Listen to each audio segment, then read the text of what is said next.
All right, welcome to the Krueger Show. It's bottom of the pint. John Lund is in the house. Giants are already up 5-0 in the Bronx. Let's freaking go.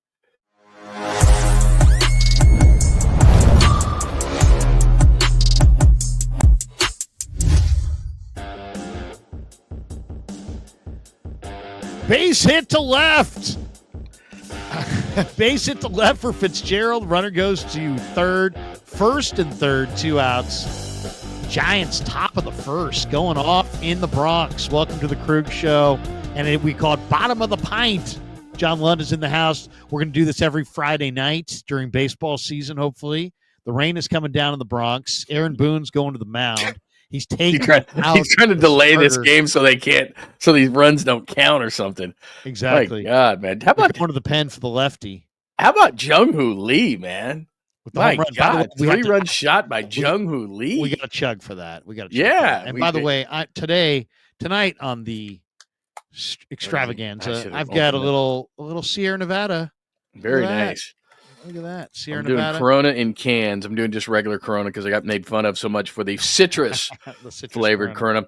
By the way, I got to play on the first one. I know it was citrus Corona on the first play. I got to tell you too. I got a story for you. So 5-0 Giants. We'll keep it on the Giants. I got to chug one for. I'm going to chug. I do too. As soon as I get rid of the foam here, I'll chug. Yeah, I'll do the same. Jung-ho Lee. I'm at home opening day, and me and you are very similar. We've sat next to each other in media boxes many times. So I got like at a Giants game, it's even worse. I got my laptop. I got a iPad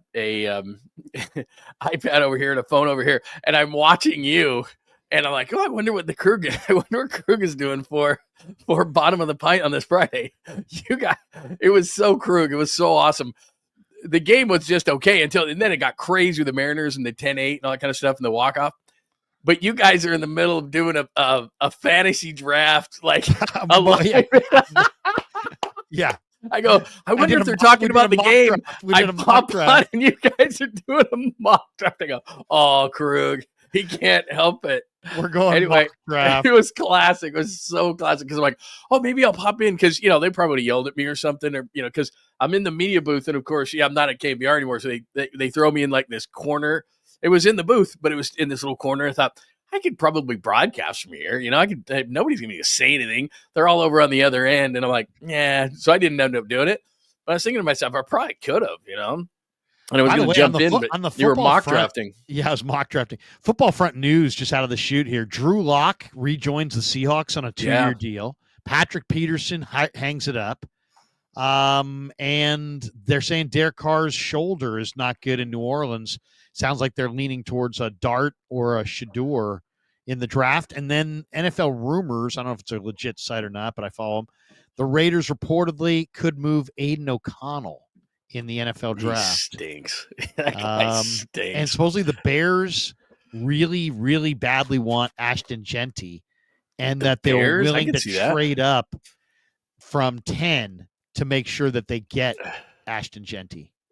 Yeah, I can see that. You know what? The Raiders don't make sense for Genty. Even we're doing a Giants game, we'll keep you updated on everything. Swear to God. Yeah. But 5-0 Giants, first and third. Yaz, Mike Yastrzemski's back up. They've already gone through the lineup. Yeah, I'm about ready to chug right here actually because Jung-ho. But Genty doesn't make sense to me for the Raiders. I know they need a running back, but you can get one at any point. They need so many other players on the Raiders that if there's a Mason Graham or if there's a whatever. If I'm the Raiders, I'm taking him because I can get so many running backs. Now, look, Genty's really, really good. Yeah, was in an 0-2 hole here against the lefty Tim Hill. That would scare Yarbrough. Yeah, excuse me. That would scare the hell out of me if the Bears got Genty because you know what? They're at the point, even though they haven't been very good, they've built a lot on defense. They could probably use more. They've got their quarterback. Yes. Strands first and third. 5-0 Giants going bottom one. Not bad though. In the Bronx. 5-0. Jung-ho Lee with a 3-run shot. So if you haven't drank yet, start drinking. Oh, wait a second. As John's talking, I'm going to drink. Go ahead, John. But the other thing is that Jung-ho. They have who? Jung-ho. Let me get going on this too. By the way, I got peanuts again. Peanuts. Anyone? I got a hot dog here. It's probably been here for 10 minutes, but I don't care. And a wrapped up hot dog right here that I made personally myself. Woo! Hot dog. Little Beer. Sierra Nevada. Very nice. By the way, you know what I did that was really stupid? So my wife, she bought this freezer for her. She had bad shoulder, elbow, all this kind of stuff. So she buys a mini freezer, and it looks like a mini fridge. And I thought, well, if I turn the freezer all the way to just one, so it's barely freezer, then it'll keep my beers cold. I don't know if you can see this, but you see that's ice in there. Like my beers, so I have to pull all my beers out. I can't chug this beer because I thought, well, I don't want to leave the studio, so I'll just keep the beers in this freezer, but I'll just put them at 1. I'll put the freezer at 1. It goes 1 to 10. This thing just freezes. Those beers have only been in there like 15 minutes. They're frozen. So that was great. Oh my gosh! By the way, Kev is at Coachella. Oh, Kev, come on. Kev. Guess what they're getting for tickets for Coachella? Oh my God. Hundreds. You want almost to guess? at that $300. Yeah, beer slushy. That's exactly what it is. The beer slushy. It's really good though, Mark. Look at the rain. Look at that rain. Oh, is it going to happen? Oh. Let me. Hey. By the way, I will be how on much are Coachella tickets? Between 6 and 7 tonight.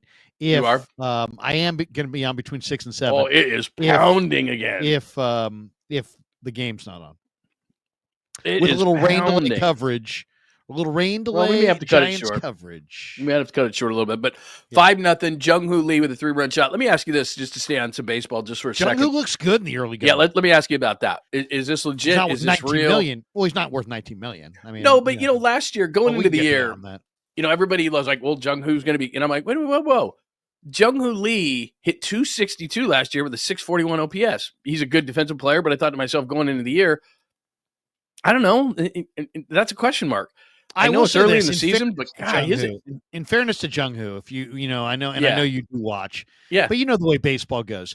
Yeah, you get a little bit of this, right? And he kind of got hurt in the middle of his down thing. Yeah, you're right, 262, but like days before that, he had been probably 285 or 290. Yeah, I mean, plus he has good at bats. I just think that 262 isn't necessarily reflective of what I think he's got to be agree. at 280. Let's be honest about this. Doesn't have tons of power, doesn't have tons of speed. Right. He's got to play the heck out of center field, not get hurt. Lots of doubles, right? And lots of doubles and like 280 plus. Yeah, I would agree. In this game, 280 is almost like 300. So if Jung-ho plays the heck out of center field and hits 280, I'll take 9 home runs and 9 stolen bases. Yeah. But it's still let's acknowledge though, $19 million a year. That's what Yordan Alvarez makes. That's what that's what Corbin Carroll is making. Right. So I think, so it's not like the Giants are getting a screaming deal here. Right. But you know what? Screw all that. Doesn't matter. They mint money. He's a good baseball player. He's smart. He can play center field. He plays center field with confidence. I really like that. I think he's a good baseball player. He's fun. He's got a good attitude. I like the way he hits the ball hard. He really does. By the way, Robbie Ray struck out the first guy. Robbie Ray that's another guy we need really to talk good about so far this year. Yeah, Verlander struggled a little bit, although he's pitched better. In the last game, Verlander pitched better than what his numbers indicate. But you know what? At the end of the day, you are what your numbers say you are. And he has a 6.91 ERA. But Robbie Ray, so that first start, it was the weirdest start ever because he just mows through the first 15. And then the wheels just come off.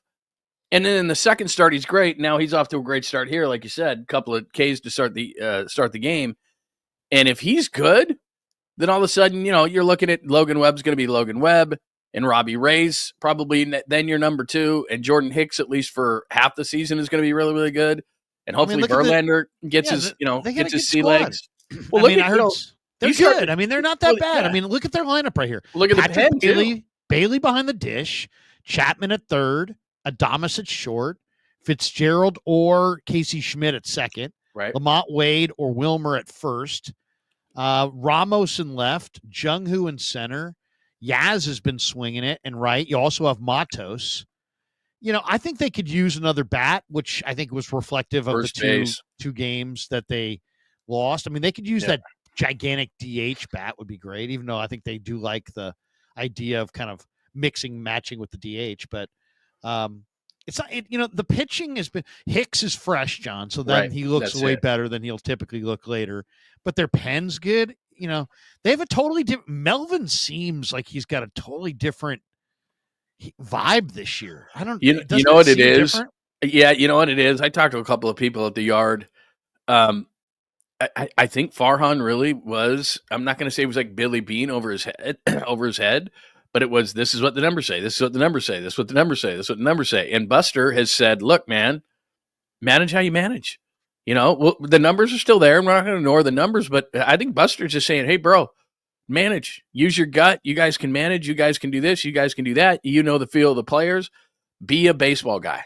I mean, I really think that that's what's going on so far is be you.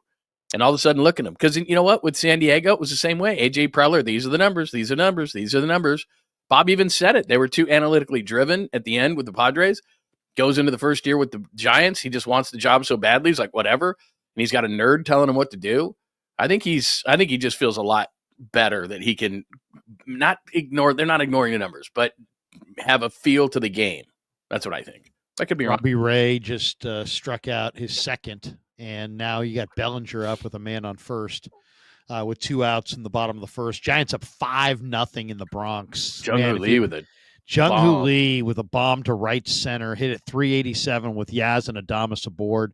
That gave the Giants a 3-0 lead. And then Wade doubled to right, and that scored Ramos and Chapman and made it 5-0 Giants. And so they've staked Robbie Ray to a 5-0 lead in the Bronx. Stroman started for the Yanks. He got 2 outs. He gave up 5 earnings, walked 3, struck out 1, 46 pitches. They went to Ryan Yarborough, the lefty, and he got out of the first, but 5-0 bottom first, 2 outs, Giants with the lead. And hopefully the rain holds off and we get to talk baseball here and talk some football and talk about all these things. But it is a fun time to be a Bay Area sports fan right now. I mean, we got Warriors on the verge of the playoffs and all the drama that goes with the way they're kind of gagging here down the stretch. How crazy has that been? And then well, I mean, they really needed the time to check the standings. Badly. Really, yeah. And they're playing tonight, right? They're playing tonight. Yeah, they got Portland tonight, Clippers Sunday, and that's it. And the Clippers have the tiebreaker over them. So that thing has been so weird. Like every single day, it's like, where are they? They're going to be. And then at this point, I'm just you know what? I just can't wait till Monday. Avoid the play-in. They do avoid the play-in, man. Well, you know why? I don't know if you saw Minnesota last night, but if you play Minnesota in the play-in, just for the sake of conversation, and if you lose that, and then you play the winner of the 9-10, and that could be like an Anthony Davis who always kills the Warriors. But Anthony Edwards last night scores 44 and hits 7 threes. And it's like, if that dude does that against you, you're going to lose. And then all of a sudden you're playing for your life against the Mavericks, who maybe they suck. And I'm throwing the Kings out of that whole thing. Anthony Davis, but they had Anthony Davis. And Anthony Davis might just have one of those games where he scores 40 and grabs 20 and knocks you out of the, like, I don't want to see that, man. You don't want 1-game playoffs already? No way. Robbie Ray just shut down Bellinger. The rain is coming down in the Bronx. Giants. High fastball. That was sweet. Just blew Bellinger away. Robbie Ray. I mean, think about this. And Farhan Otis, a parting gift. If Robbie Ray is the guy that he's been for the majority of this is just his third start. They got him to be patient. Okay, he's got Tommy John, but they gave Mitch Haniger up, who Seattle just flat released. He didn't make their team, and they're paying him like whatever last year's deal is, like $15 million to not play. He's not the other guy. Playing. It was 2 guys, wasn't it? 2 guys? Yeah, it was him and was it Anthony DiScalfani? I think was the other 2 guys making way too much money, and they got Ray for him. And Ray this year's making I think 23 or something, and they had to be patient. But he might be a number 2, right? You had to wait till the end of last year. It didn't look great, but I mean, you look at this year and it's like, dude might be a legit number 2 starter on this team. He looks good. I mean, either the Giants are going to be competitive and he's going to be the reason why, or guess what? The Giants are going to be borderline competitive and he's going to be a great trade piece to get them a prospect in July, right? Or June. I mean, that's the way I'd play it if I were the Giants. I mean, you've got Verlander and Robbie Ray, and you're building this young team. If you for whatever reason, fall out of contention, move those guys. I think they're going to be in contention. I really think they're going to be in the wild card race all summer long. The division race is going to get away. I mean, let's be completely honest. The division's just Dodgers and daunting. Padres are good. Yeah, I mean, it's a daunting both those race. teams are really good, but they play the Phillies next, which becomes really important. And I know Atlanta's off to a really slow start, but they'll be a factor before all is said and done. But from a pitching standpoint, like you said, coming into, I didn't check this morning, but as of yesterday, they had a team pitching area of 2.62, which was second in the league.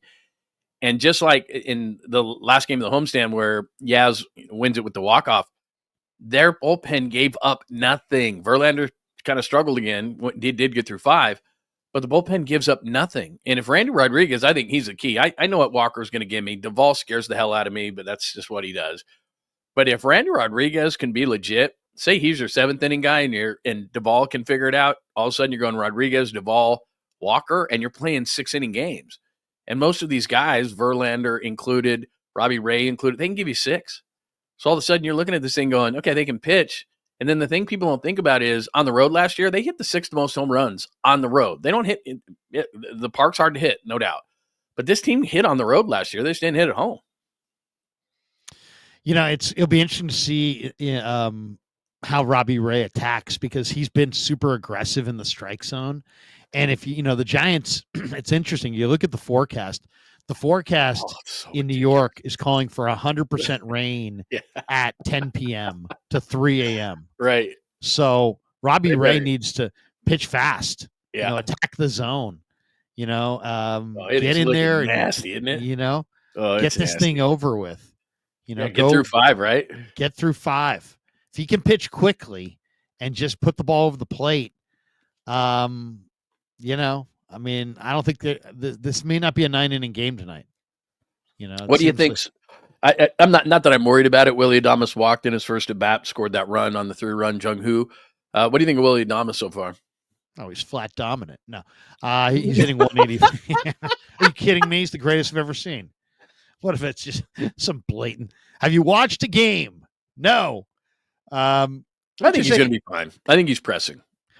Bob Melvin said the other day he thought he was pressing. I think he's pressing a little bit. Yeah, I mean, it's early in the year. I mean, he's hitting 184 with no home runs. Yeah. I'd like to see. I think if he knocks one out of the park, I think he'll relax a little bit. I think he's just pressing because Jorge Soler last year, I think the ballpark got in his head and he struggled. And then they traded him, and they're not going to do that with Willie Adames.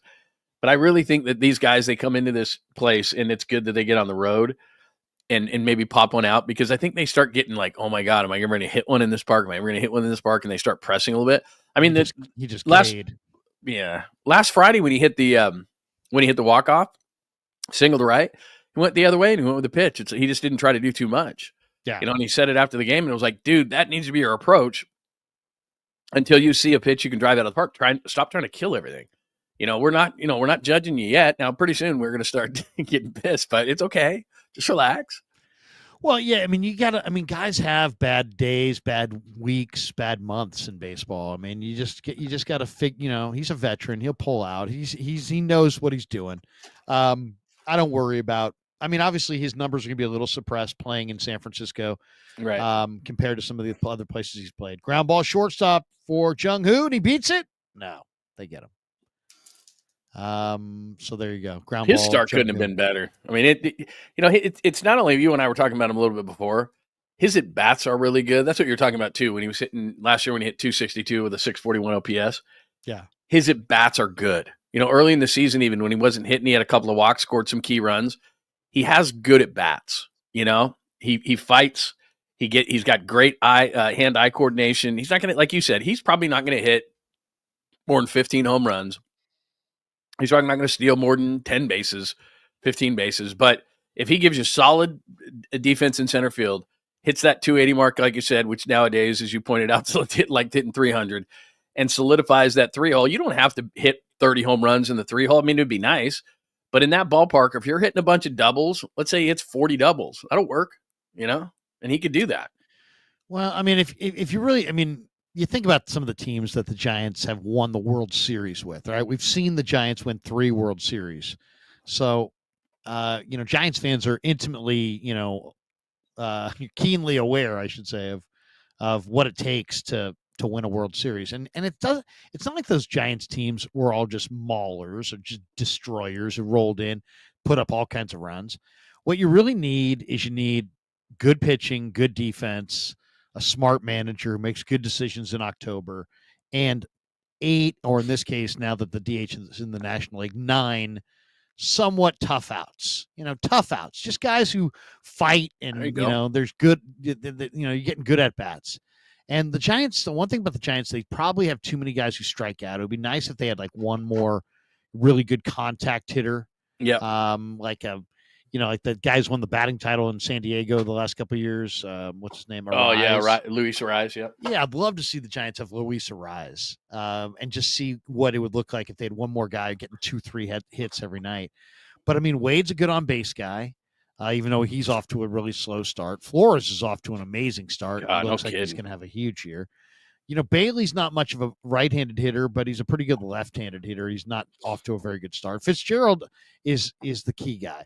Because is he good or is he not good? If he's not good, if he's not a good hitter, then I'd rather play Casey Schmidt because I like Casey Schmidt's hands and glove at second base. That play made it first the other day. I mean, I wish Casey Schmidt could hit because he could be a super U. I mean, he can play third, short, second, first. I bet he could play outfield. I mean, that play he made at first was a great infield play where, the infield's pulled in, throws across his body, a strike to home plate, and they get the runner at home. That's a hell of a play by Casey Schmidt. He's almost wasted at first base. He's so good defensively, but he's so lost at the plate. Like he hasn't, I mean, I'm not saying he hasn't made adjustments because I'm sure he has, but it's like you can still fastball up high or in and sliders away, and he just flails at it. And you're like, God, could you hit 260 with some power? That's it. Like 260 with some power. He could just hit. Yeah. And I mean, I saw him I saw him in San Jose a little bit, and he got up to a slow start. Then guy has pretty decent power, but his bat to ball skills are ugh. And he's so good defensively. And you're like, oh, he hit in the low minors. I think he's going to hit. I asked him. I talked to him in the clubhouse. Well, no, I got to get a paper towel. I spilled a beer. Keep going. I'm listening. Yeah, I talked to him in the clubhouse in Scottsdale in March, and just said, hey man, how you feeling and what's your mindset? And he was like, hey, I feel good. I've been down here hitting since, January, and I feel like I'm going to have a good year. And then he went out and he had a good spring. And, he beat out Wisely, and he found a way onto the roster. He's a good glove. He can play third. He can play second. I really think the bat's going to come. I really do. Hope so. I don't think he's going to be a monster hitter, but I think he's going to be a major league bat. I really do. No, I like the kid, and he's so good defensively in so many different ways. I mean, he can play all over the infield. And right now, like you said, the right side of the infield is what's making me nervous. But, one thing I think, and I don't want to get ahead of ourselves here, but one thing I think about the Giants is I get pissed off because, boy, that's a hell of a swing. Yeah. Ramos just swung his helmet right off. It pisses you off as a fan that they're, 25 million, 30 million under the line, because you're like, a team in this kind of a market shouldn't be that way. But I'm going to give Buster the benefit of the doubt, even though he doesn't control the purse strings. I'm thinking that they're thinking that at the deadline, if they need somebody, they gave themselves some room. So let's say that they are in it around the trade deadline. And Lamont Wade Jr. sitting like this, you can go get a first baseman. If Fitzgerald hasn't come around, they've tried Schmidt, they've tried Wisely, they've brought some guys up, and that's not working. They could do that. They've got room now under the line to bring somebody in. And those two guys are sticking out because with Lamont Wade, you mentioned this, and I don't know what it looks like today. He got the 3-hit game, but other than that, he's been atrocious. I mean, he was hitting like 105 with an on base of like 148 for a guy who's got, on base, he's usually like 480. If he's not getting on base, what the hell's he doing? Right. He's not doing nothing. Right. He's not doing anything if he's not getting on base. So, they got to watch those two positions, the right side, because like you said, Casey Schmidt is definitely a better defender than what Lamont Wade Jr. is. And he's got more power than Lamont Wade Jr. does. But, he's a righty and Lamont's a lefty, and I get it. Majority of the pitching's writing, so you're going to see the guy. But and it's way too early. But if these guys don't start getting going on the right side of the infield offensively, they got to start messing around and seeing what they got here. I mean, they got 5 runs on the board tonight, so it's good to see. And that's one on the one swing of the bat from Jung-ho Lee off Stroman. So, at least they've got some runs on the board. It's going to be one of those things where there's going to be some days where, especially at home, they look pretty freaking anemic. Yeah. But because they strike out a lot and there's not a real dangerous bat. I mean, your 3, 4, 5 right now is Jung-ho, Chapman, and Ramos. It's not horrible, but there's not like that guy. The Yankees have, Judge, Bellinger, That's ridiculous. Volpe, they got all kinds of guys. Chisholm down in the lineup. I was kind of hoping the Giants would get a guy like Jazz Chisholm, just because a guy like that who's got some speed, he can play everywhere. He gives you a lot of speed, but he's found a home in New York. They really like him, and I don't think he's going anywhere. There was some talk that when the Yankees lost, there's some starting pitching, and they lost Cole early in spring training, that maybe the Giants would trade Hicks to the Yankees. And people were throwing out like Tim Anderson and Grisham and guys like that. What do you think of Hicks? Because, Hicks is like a really good starter for like 2 months, and then he kind of runs out of gas. But right now, early in the year, he gives you the illusion that you have this awesome rotation, because right now when his arm's fresh, he's pretty nasty. Yeah, I mean, people who watch my channel will be like, I know, but I just think that he's a great seventh inning guy, and I would love it to be. And if Duvall struggles and he can be the 8th inning guy, I love that he's throwing 98, 99. He was in Houston in front of family. He's throwing near 100. I mean, I get it, but if he's your 7th or 8th guy, depending on what Duvall is, you could go 7, 8, 9 with him, and then have Rodriguez back there as well. I mean, he's throwing 102. If he's a 7th inning guy, he's throwing 102, and that's what I'd like to see 3, 4 times a week. But I'm holding my breath on it because, like you said, the thing that made me nervous was, and I said this all last year, I said 5 and fly. And even he's great, but he's great for 5.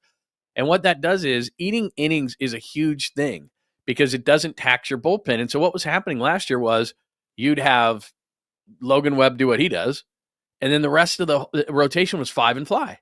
So if Snell was healthy, he was 5 and fly because he throws a ton of pitches, and so was Hicks, and so everybody was. Kyle Harrison. So all of a sudden your bullpen's getting taxed, and you don't have enough guys throwing enough innings. So even if Hicks can be a 6-inning guy, and then you have that 7, 8, 9 going on, then I think it's great. But like you said, until he proves otherwise, because that was his first year being a starting pitcher last year, I think he's going to go 5 and fly, and I think he's going to run the gas because that's what he did last year. So if that's the guy we're getting, might as well just keep him in the 7th inning. Now, if they're going to get the guy that we've seen so far and he can go 6 and he can do that over 30 starts, okay, now we're cooking with gas. Yeah.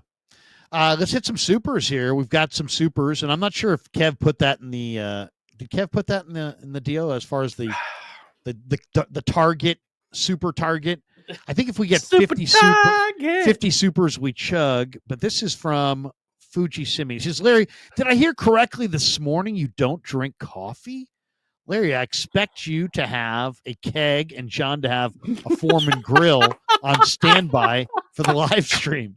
I could, you know what? I wonder if I could get, what's funny? On my I'll drink studio here, I will too. On my studio here, it's house adjacent, and I have a camera, in case we get intruders, because I got a bunch of gear in here. I have a camera. I do wonder if I could somehow wire that camera through the computer, because then what I could do is in a small little corner here, I could have a grill cam, because my grill is just right. I got like 3 grills. I got one of those flat tops. I got a smoker, and I got How far are you regular from the grill right now? Oh, 10, 12 steps. That's awesome. Literally on the others, there's a wall right in front of me, and on that side of the wall is my grill area. And I could easily, and the camera's looking out towards that. So I could, if I'm not smart enough to do it, but I might be able to figure it out, where I could get another camera and put it in this little corner here where Learn Key is or something. And we got a grill cam. Cause like you said, we could grill up stuff. I got no issues. We can multitask around here. By the way, thanks to our sponsors out of the chute. Of course, the Krueger Show always brought to you by Pig and a Pickle, the best barbecue in all of Northern California. Check them out. They're in Emeryville. They're in Corte Madera. They're open 7 days a week from 11 a.m. till 8 p.m. or until they run out. We're also brought to you by Sharp Corner Sports Cards and Collectibles, 205 Cypress Avenue in Pacific Grove, California, on the Monterey Peninsula. Thanks to Anthony Catania. He's at 831-521-5264. The show, as you can see above John's head, is also sponsored by Learn Key's Upskill Academy. an online learning platform designed to get you job ready in 6 months or less. So these guys can really help you, whether you're interested in IT, cybersecurity, marketing. They have what could be any high demand field. They offer over 30 different certification programs to help you take that next step in your career. 39 years in business, 200,000 students they've worked with. They place over 100 students a month in really well-paying jobs. So check them out, LearnKey Upskill Academy. And they're also sponsoring our NFL draft contest. We got an NFL draft contest, Johnny. If you go to, of course, LearnKey Upskill Academy is our sponsor for the contest. And basically what it is how well do you know the NFL draft? I got to be in this. Yeah, seriously. Go. You got to do an entry, John. This is basically it. So we're teaming up with LearnKey, where all you got to do is predict the top 12 picks of the NFL draft for a shot at winning $100 Visa gift card. Okay, it's totally free to enter. Just fill out the Google form linked in the description and your predictions for picks 1 through 12. And entries are going to be graded on how many correct picks you can match up. First place, $100 gift card from a Visa gift card. Second place, a $50 Visa gift card. But plus, both winners get to appear on the Krug Show during NFL Draft Weekend. So hit the link, lock in your draft board. Let's see who really knows their draft. Good luck, and big thanks to LearnKey Upskill Academy for sponsoring the show and sponsoring this contest. You want to take a shot at it, Johnny? Oh, yeah. You want to take a shot at the top 12? Yeah. All right, let's take a shot. You know what happens? You know what happens with by the way, still 5-0. Austin Wells at the plate. Look at the rain. And rain is just ripping down, and Robbie Ray is just rocking and rolling. Jung-ho Lee with the 3-run shot. If you're just joining us, 5-0 Giants over the Yankees. Wet Yankee Stadium. Hopefully we get through 5 here. Fuji Simeon says, drink, Larry and John, 5 beers for every at-bat that you guys missed. Oh, my God. I like Fuji, man. Harsh. East Coast Red and Gold podcast in the house. She Great says, people, epic birthday gift. My 2 faves chugging beers. Let's effing go. Deep drive to right. Deep drive to right. Through the and rain. That one was caught. No, it dropped. Oh. Yaz caught it at the wall and then dropped it. I cannot believe he dropped that. Wells hit a ball to right. He thought it was out too, right? When Wells hit it, he thought it was out. So did the camera. What's wrong with Yaz? Yaz is shaking off his arm like he's looking at the outfield wall like it did something to him. His arm must have. What happened here? Must have hit the wall. Something happened here because he's looking around kind of funny. All the cameras are on Yaz. Let's see this again.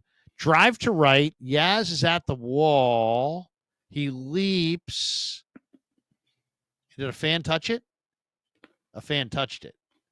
That's what he's saying. Let's see. Where's the ball? Oh, it landed on the top of the wall and bounced back. That's all. Oh, that's what happened. Nobody touched it. Mm-hmm. Wow.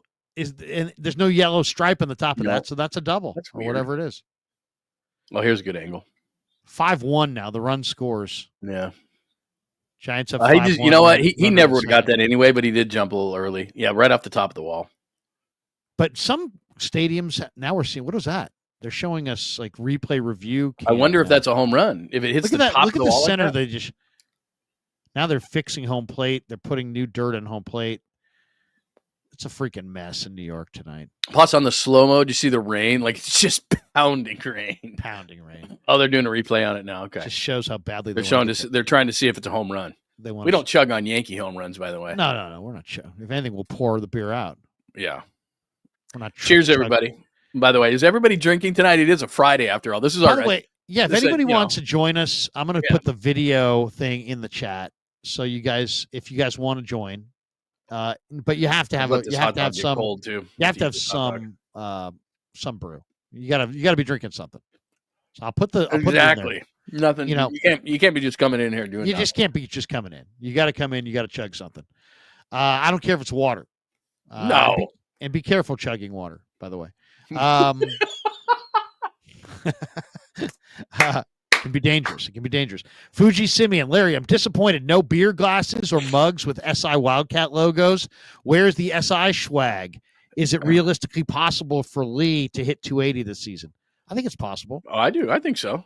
He has good at bats. He has really good at bats. Here. Hold on a second. Hold on. We got to get some bottom of the pint mugs is what we got to do. It's okay. You don't have to be drinking. I know I've got my. Oh, look at that. Come on. Look at that. Dude, that's a serious mug right there. Have you ever drank beer out of that thing? Yeah. You kidding me? Oh my God. All the time. That's a serious mug. I don't have anything like that. Today, I have got cups. I've got the Heineken glass. Oh, I like that thing. But I'm drinking the Sierra Nevada. I'm drinking the. You know what we got to do? We got to order some swag and get some bottom of the pint official glasses. We can do that. We can do swag for sure. Yeah, we got to do bottom of the pint original glass. You know, we got to get some official glasses, and then everybody else could sit here and drink in that they could order them. Yeah, exactly. And then they can drink out of their Krueger show. That'd be amazing. John, what's the name of your channel, by the way? John Lund Unleashed. Make sure you go to John Lund Unleashed. That's right. Yeah. So we're John Lund Unleashed Krueger show combo platter. Here we go. We got this one. By the way, we are. Did they lose on opening day or did they win? They won. They won. Right? They won. I'm going to show you the highlight. And then last week, I wasn't here, but you were here. It was a home opener. They won walk off. And then today they're up 5-1. So we're 2-0 so far. We might be like the old City Connects. Because I don't want to be like the new City Connects. But what's wrong? What's up with the new City Connects? I got a theory. Here's my theory. Here, can I show you? By the way, before you go into that, listen to this. Watch this. By the way, Dom Peralta, congrats on bottom of the pint. Dom's the best. I have Dom's new artwork too. It's really, really good. This was from last week's show. John was at the opening day, so he missed this. So I had Danny Coach Emilio sitting in. Here's what happened. Okay. First of all, I love that you have a video of this. Yeah. Kev made this. Great. This happened, John. This is real. This is what happened last week. I'm surprised you haven't seen this yet. Here we go. Last week on Bottom of the Pint. Maybe I should slam the beer. That is so great. Last week on Bottom of the Pint. Hold on. Listen to this because I'm predicting this here. Hold on. You got to listen now. Maybe I should slam the beer now as a motivational thing. Should I slam it as a motivational? Sure. You might not get a chance to slam it. Here we go, everybody. Look at this. Adamas is going to come through now because Larry has 3, 2, 1. Let's get the foam. Got to get the foam. There we go. I did what I can do. I can do no more. There it is. There we go. Oh, yeah. Here comes the throw. Hey! Willie Thomas. Oh! Yes. Classic. Yes. You called that. You called that last week. I didn't just call it. Thing. I called it as a motivational. Sure. You might not get a chance to slam it. Caused that. Here we go, everybody. Once again, look at this. Look at the slam. Adamas is going to come through now because Larry. You know what? I need motivation for Adamas. Get the foam. Got to get the literally foam. There we 5 go. seconds. I did what I can do. I can do no more. The There pitch. There we go. Oh, yeah. Here comes the throw. Hey! Willie Thomas. Oh! Yes. So let me get this straight. So you chugged the entire beer before he had even hit. Like you're like he's going to get it done. It was down to the last out, and it was like I'm not going to chug when they lose. Well, plus, and here's the thing. So I needed to do a motivational chug. 5-1, by the way, in the Bronx. Yankees with first and second. The rain's still coming down. Nobody seeming to notice the rain. It's awesome. I love it. Except for there's like 8 fans in that place. I've never seen Yankee Stadium like that. Ever. New, old, whatever. So basically, I'm like, Danny, do you think maybe I should slam this, as a motivational tool to get? So you slammed it before and then the hit. So I slammed it literally seconds later. Adamas line drive. That's incredible. By the way, I've been to the yard twice this year. I did go up to Sacramento and see the Cubs and the A's last Wednesday. Not this past Wednesday, but last Wednesday. But I've been to 2 Giants games. That Willie Adamas walk-off and the Yastrzemski walk-off. That's the 2 games I've been to. Not bad. I should stop going. Seriously. It's 2 for 2 with 2 walk-offs. Fuji Simeon 13 in the house. He says, when will It's Not a Lady Beer merch be ready? That's a good point. No, I'll admit right now, the citrus beer might have been a bad call. I still have 1 citrus beer if we want to just kill the citrus beer in general because I'm not buying it again. We can John's kill the citrus drinking beer. a rare Hefeweizen from Napa. It's very It has puckery. a hint of Yeah. peach. It has a hint of peach in there. You'll smell just a whiff of ginger. I'm telling you, man, it is. It's like they poured like some orange juice in it or something. It's just a little too citrusy. Just a little too citrusy. Man. Robbie Ray still doing his thing here in the second inning. Fly ball left field, and it looks like our center field. It's in the house. Jung-ho hat. Oh, I was going to say his hat fell off. No, but he's actually got a. What does he have? A gator on over his face? God, plus, it's in the high 30s, low 40s there. Yeah, it's cold. Heck with that, man. Isn't it weird how nobody ever complains about cold weather in April or May on the East Coast? Yeah. But they complain all day, every day when they come off of a smoking road trip and it's August in San Francisco. Yeah. And it's 68 degrees and foggy. And it's like, it's freezing. It's like you didn't mind in April and May when you played in 28 degrees in the Bronx. When you go, yeah, and plus, when God, that was a number of years ago, but I remember Madison Bumgarner pitched on July 4th, like maybe, I don't know, 8 years ago, and it was in Washington, and I happened to be back there, and the humidity, I can tell you, as somebody who lived in Texas, it's awful. I'd take 68, hell, I'd take 60 all day long over that stuff in the dead of summer. When you go out there, you've done that, where you go out to ball games or something. You go to the East Coast or the Midwest or something in the like Wrigley Field in July, or anywhere in Texas, anywhere in the South, anywhere in the East. It's awful, man. It's Can't breathe. No, it's terrible. It's just brutal. It's just oppressive. It's so bad. I would have thought that these guys would have loved the break, because here's the thing too. Not that all teams do this, but nowadays, they kind of do the double dose, so they don't have to come back. But where you'd go A's and Giants, and you might get a week out of the humidity if you're a team from the East Coast. Now you might go here, then up to Sacramento. And I can tell you, having gone to that stadium, it was the first time I'd ever been there. It was like 65 degrees a week ago, so it's been about 10 days. And I saw the Cubs and the A's. I was wearing a T-shirt in 65. I can't even imagine what it's going to be like at Sutter Home Ballpark or whatever the hell it is in the middle of July.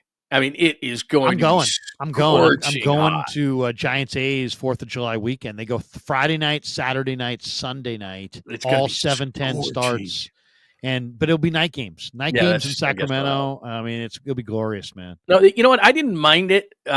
I'm trying deep drive to center. Jung-ho circling under it makes the catch. So the Giants are out of it. 5-1 through 2. Rain's still coming down. 5-1 going to the top. Yeah, they're already warming up.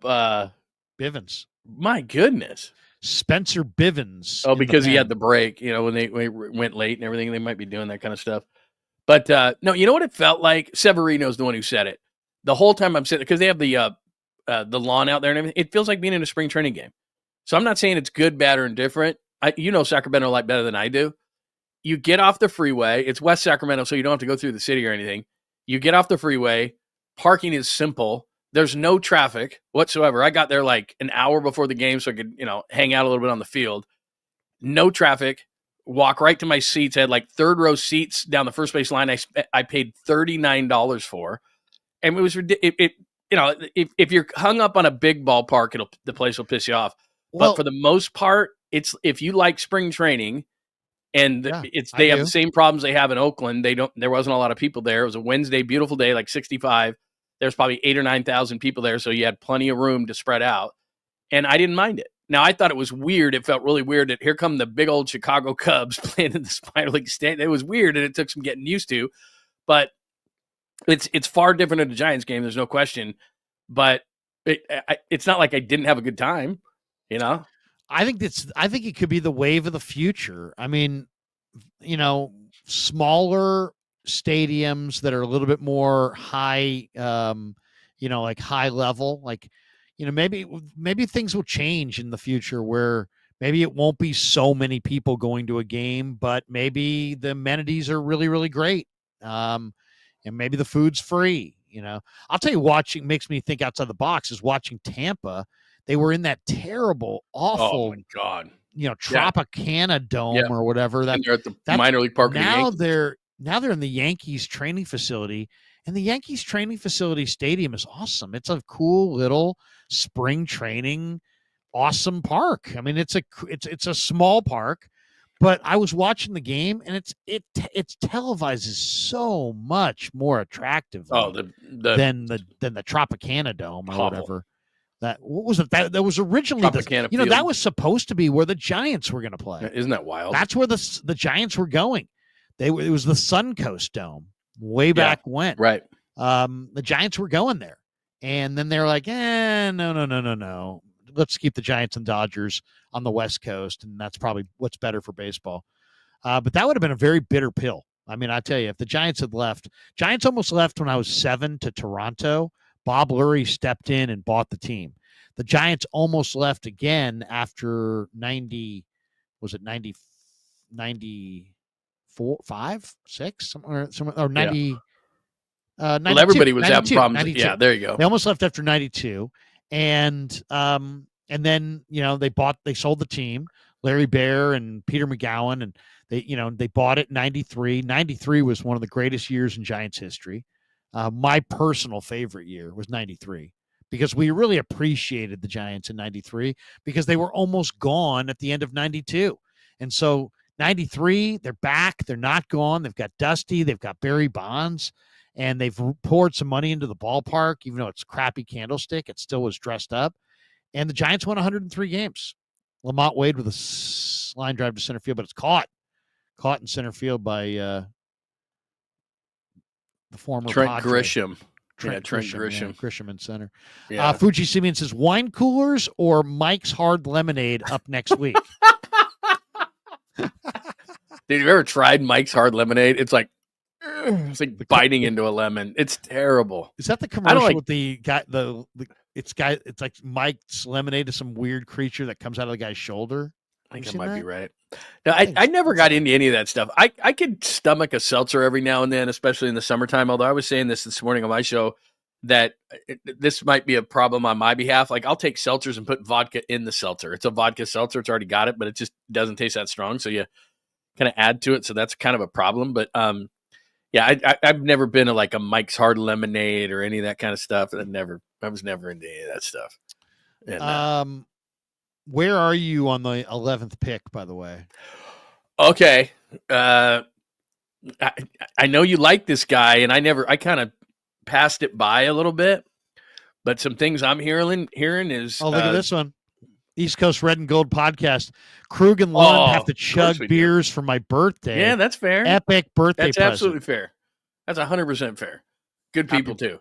I love that glass. I got to get a glass like that, bro. Happy birthday. Yeah. Here's to it. Here's to the Giants 5-1 lead.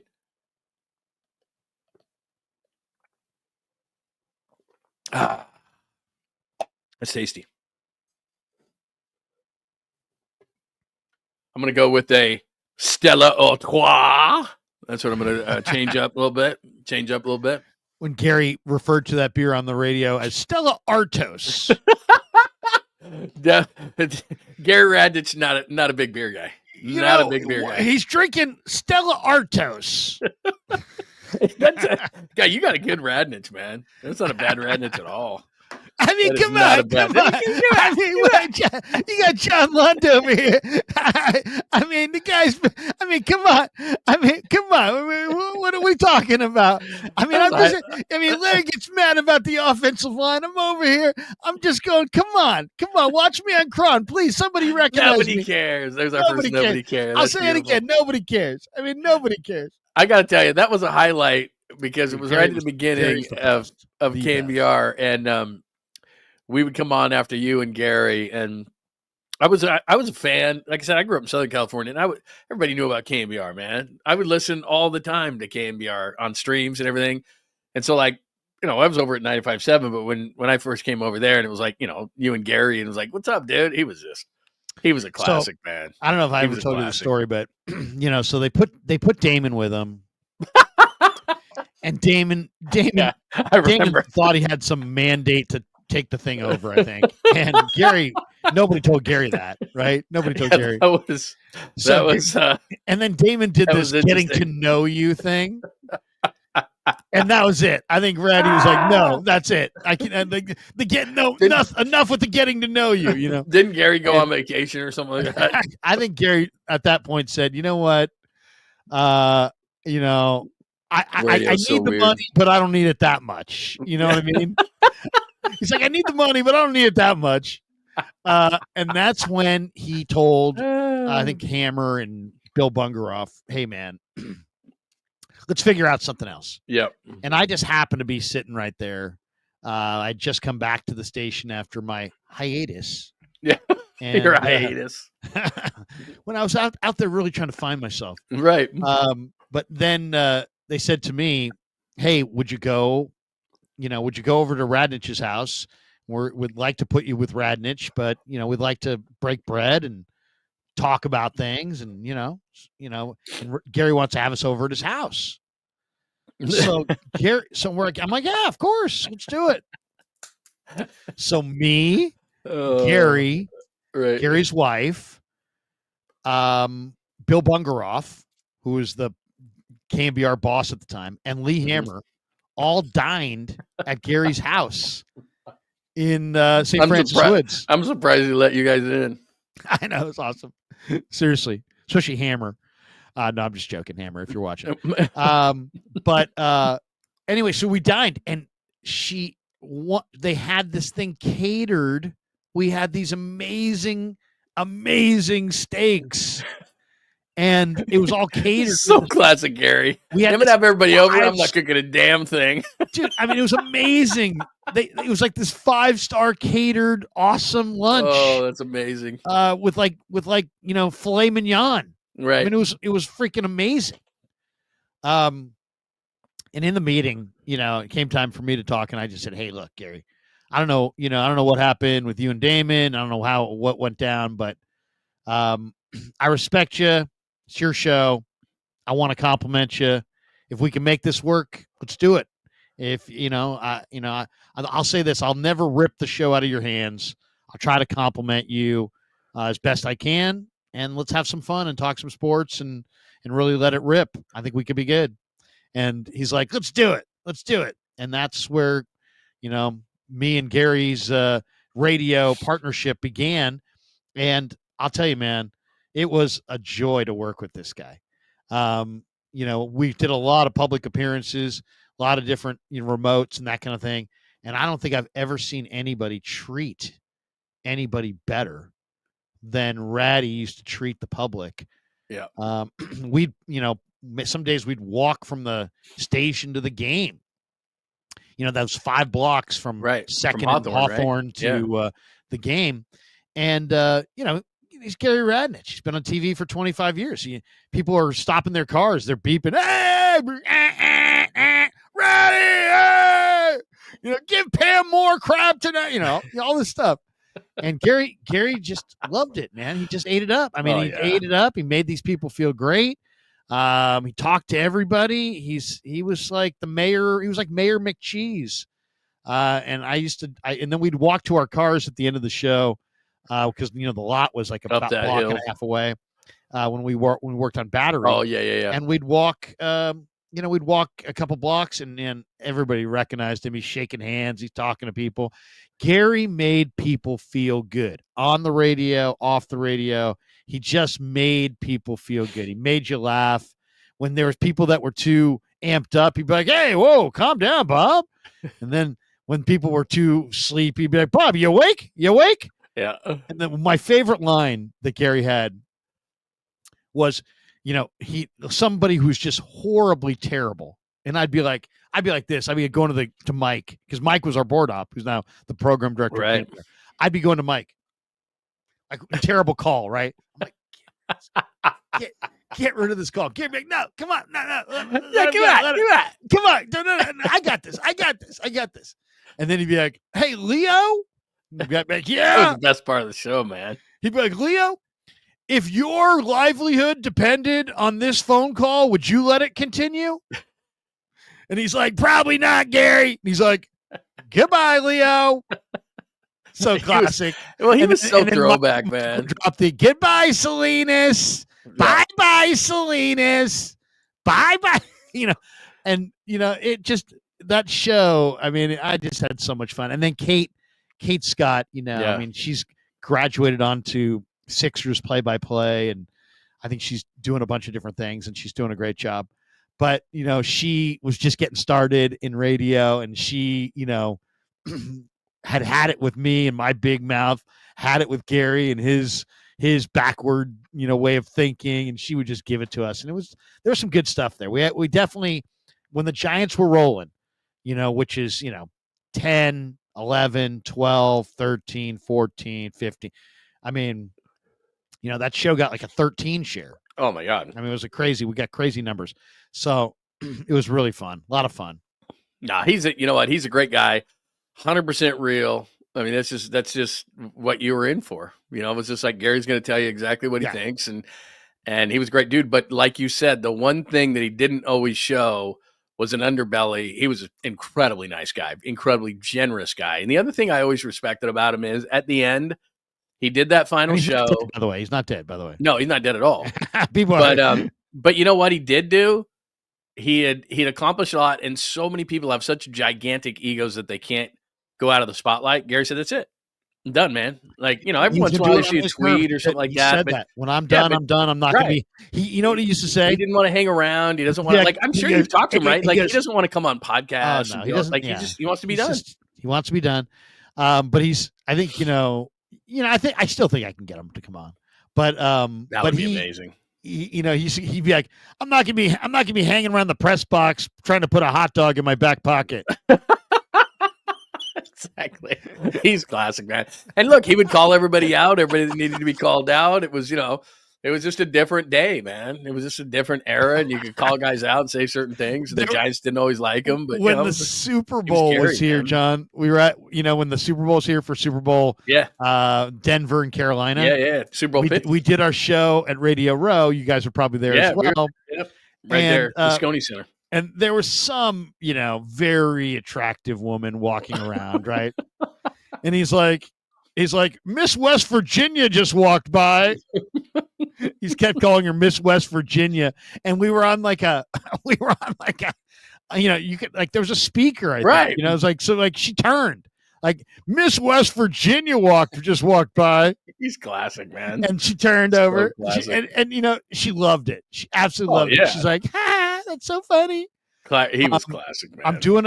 We're doing a show from Radio Row, and we have a Derek Brooks on from Zales Jewelers, right? Right. The former he's promoting Zales. And Derek Brooks, I know Derek Brooks, his story a little bit, not just his incredible football story, but he actually called up Eddie DeBartolo, and Eddie DeBartolo and Derek Brooks started a school, like a charter school in the Tampa area for underprivileged youth. And they started their own school. Derek Brooks started his own school. I read this article about it. So I brought it up to Gary. And when he was teasing who we have on, he's like, "Who do we have on today? Come on, tell me. Who do we got today? Come on, Lynn, tell me who we got today." I'm like, Gary, you had to always just sell the people to him during Super Bowl week, right? It wasn't like, you had to sell it to him. Gary, we have blank. Why we have him? Why are we having him on? Why are we having him on? Leonard Marshall, Gary. We're gonna have Leonard Marshall on. He's really good. He goes, the guy who knocked out Montana. Why are we having him on? That kind of stuff. And then it's because he's here with blah blah blah, and he's gonna tell us about that. And then I go, we have Derek Brooks on, and Gary, Derek Brooks is not just a great player. Derek Brooks is a great American, right? And I say that, and he's like, what? Come on. He's a great American. Why is he a great American? So he's doing that whole thing. And I'm like, Gary, Derek Brooks started his own charter school in the Tampa area with Eddie D and paid for it out of his own pocket to help underprivileged youth go to college. He's like, that is pretty damn good. He's like, yeah, I got to give it to him. That's pretty damn good. So now we do the interview with him. Gary's like, this guy over here knows all about you. He's calling you a great American. Tell him, Larry, he's a great American. You got to hear this guy. He's like pointing. So then I just told him, I said, Derek, I just highlighted the fact that you and Eddie D have started this charter school. And I think it's really cool. And he's like, well, thank you. I think it's a good thing too. And Mr. DeBartolo is so generous and this and all this. Now it's later in the week. It's like Friday of Super Bowl week. Right. We interviewed him on Tuesday, and he's walking through the Radio Row because he's doing other interviews. and he's wearing the Zales gold jacket, the Hall of Fame jacket, and he's got the Zales thing. He's got the Super Bowl ring. And he looks over at me and Gary, and he walks over, and Gary goes, "Hey!" And he looks over and he's like, "Great American, great American." And Gary thought that was the funniest thing. Yeah, he remembered.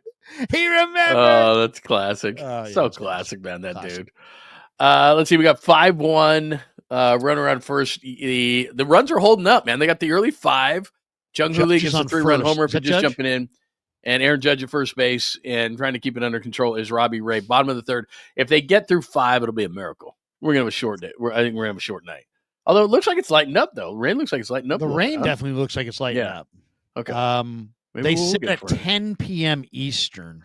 Oh, is that what it's they said? Going to really come down again? 100% chance. So you got another hour? So it's 5:49. That's 8:49. So you got another hour, 10 minutes to get in this. They'll get 5. They'll get the 5 in. They'll probably get in 7, maybe 5 or it's 3rd, right? Yeah, maybe. Do they get? You know what? I'm just looking at Robbie Ray right now, and I certainly have no room to talk. It looks like he was a lot heavier last year. I mean, his uniform is actually, and he does do some tight pants. You know, he's not like Walker Buehler tight pants, but he looks lighter. He looks a lot lighter than he did a year ago. He also has got the Monica Seles thing going. He grunts. What do you think of the grunting? Yeah, I don't like it. I think it's distracting. It would distract me as defender behind him when he was doing the mock. I gotta ask you. Let's share the screen here because we got other things to talk about in addition. Come on, Chapman. He's got to make that play, man. He double clutch. It cost him. He's garbage. He is garbage. He double clutched on that, man. That guy can't play 3rd. Oh. Where's Casey Schmidt? Double clutch, Chapman. Let's go. Just had the worst takes of all time. 2 outs in the 3rd. Chapman can't play 3rd. All right. I'm going to town on it. What do you think of this little story? Fox Sports continues to push the idea that the Niners could trade Brandon Ayuk. They're just it's a slow time of year, right? We're not to the draft. Yeah, they're not trading them. They're not. They didn't give him a $23 million check so they could trade him. They're going to take the thing is they're going to take a big cap hit again. They're going to take an $18 million cap if they move him. They're not going to move him. They're not moving him. I would think not. This guy, Ralph Vacchiano, I know. NFL He's out of reporter. New York. Yeah, he's out of New York. Yeah. He wrote an article about one player from all 32 NFL teams that could be dealt around the NFL draft. All right, I'm going to read you some of these names. You tell me if you want any of these guys. Let's just assume these guys are available, just for the hell of it. I think he had to come up with a guy of the Niners, and that's who he came up with. Like, I get it. You're writing a piece. I understand. But you're not going to write a guy $22.8 million check and then turn around and give him away. Jed's not that pissed off. He doesn't like it, but he's not that pissed off. Yeah, it doesn't seem like it. No. Okay, so trade bait, one player, 32 teams. All right, fly ball to left, Ramos in the corner, and he makes the catch. And the That's Giants big because you had 2 on there.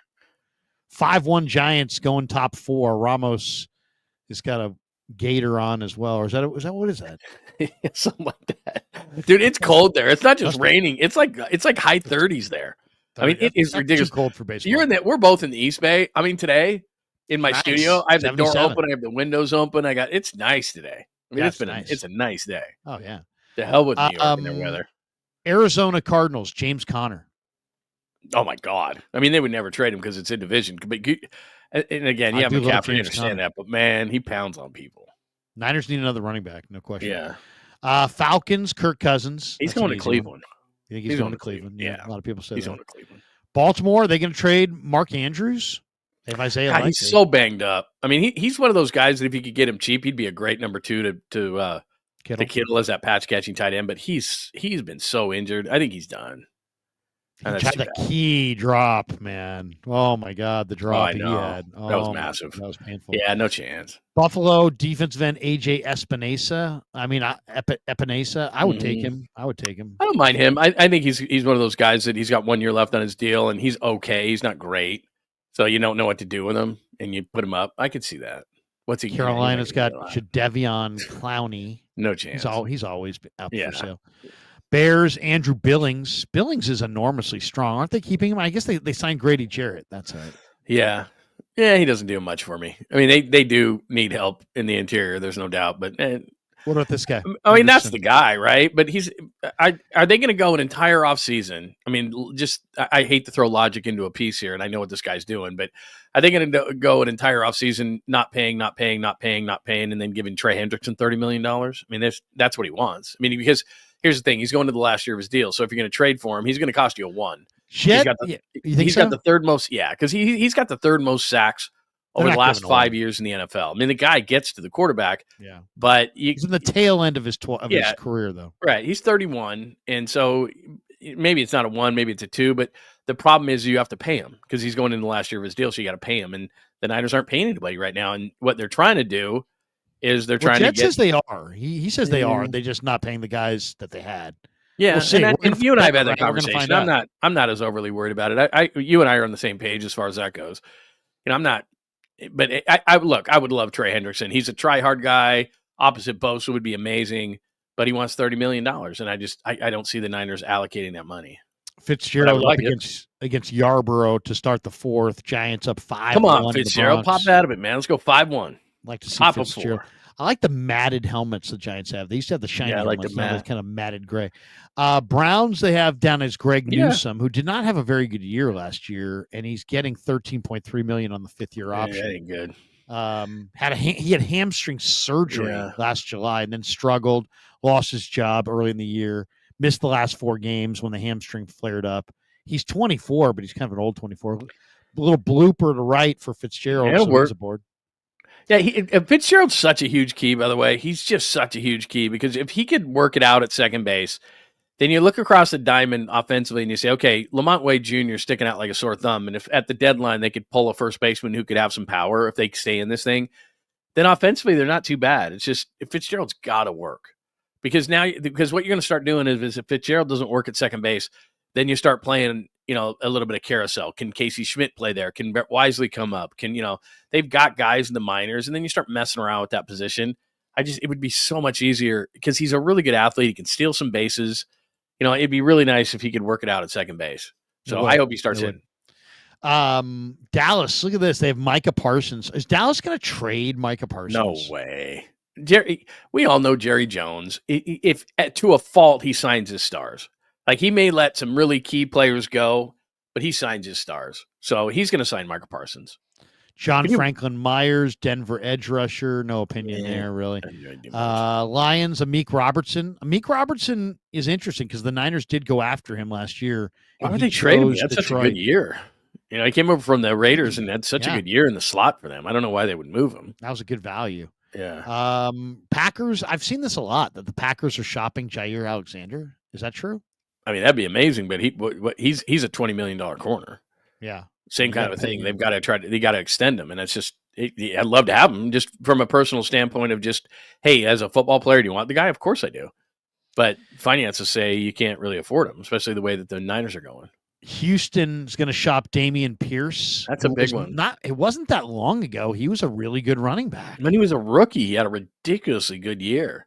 And he's had a lot of injuries. Job now, but I mean, this guy's been a little dinged up. But I'll tell you, if he's healthy, Dameon Pierce a good back. Yeah, that's the kind of guy you're talking about because I know that you want to back up for McCaffrey. And look, the draft's full of them. I think you can get a backup who can be a 2. I'm not sure that Guerendo can be that. I like Guerendo, but he's so inexperienced. I think they can find a 2 in this draft, but I wouldn't mind that move. Who do you want? Oh. Because I like the guy that I really like now is R.J. Harvey from Central Florida. Yeah, he can play. Awesome. He's good. He is awesome. 4.4 speed. Yeah, and he's one of those tiny guys that it's all powerful. He's like 5'8", 210. Yeah. You know what I mean? That's a great running back build. 5'8", 210. Yeah, I like him a lot. I like later rounds. I like NTN. He's not his brother, but I like he's quick. And I like guys that are like 5'9" as running backs because then you lose them behind the offensive line. I think he's just scratching the surface to what he can be. I like the kid out of SMU because he can catch the ball out of the backfield. I like Brashard Smith. Yeah, I like Smith. Yeah, Brashard Smith I like him a lot. Electric, man. Yeah, I've watched a lot of tape on him. He's Brashard very quick. Smith might be a star. He might be. He might. If the whole league was talking about Brashard Smith next year, I wouldn't be shocked. He's really, really special explosive. Teams. I think special teams, I think you can use him on gadget plays. He's super quick, can catch the ball out of the backfield. I really like him. That's a guy I think you can get in the mid-late round, not 7th round, but you might be able to get him in the 4th round, 4th, 5th round. So yeah, I like him a whole lot. So Yeah.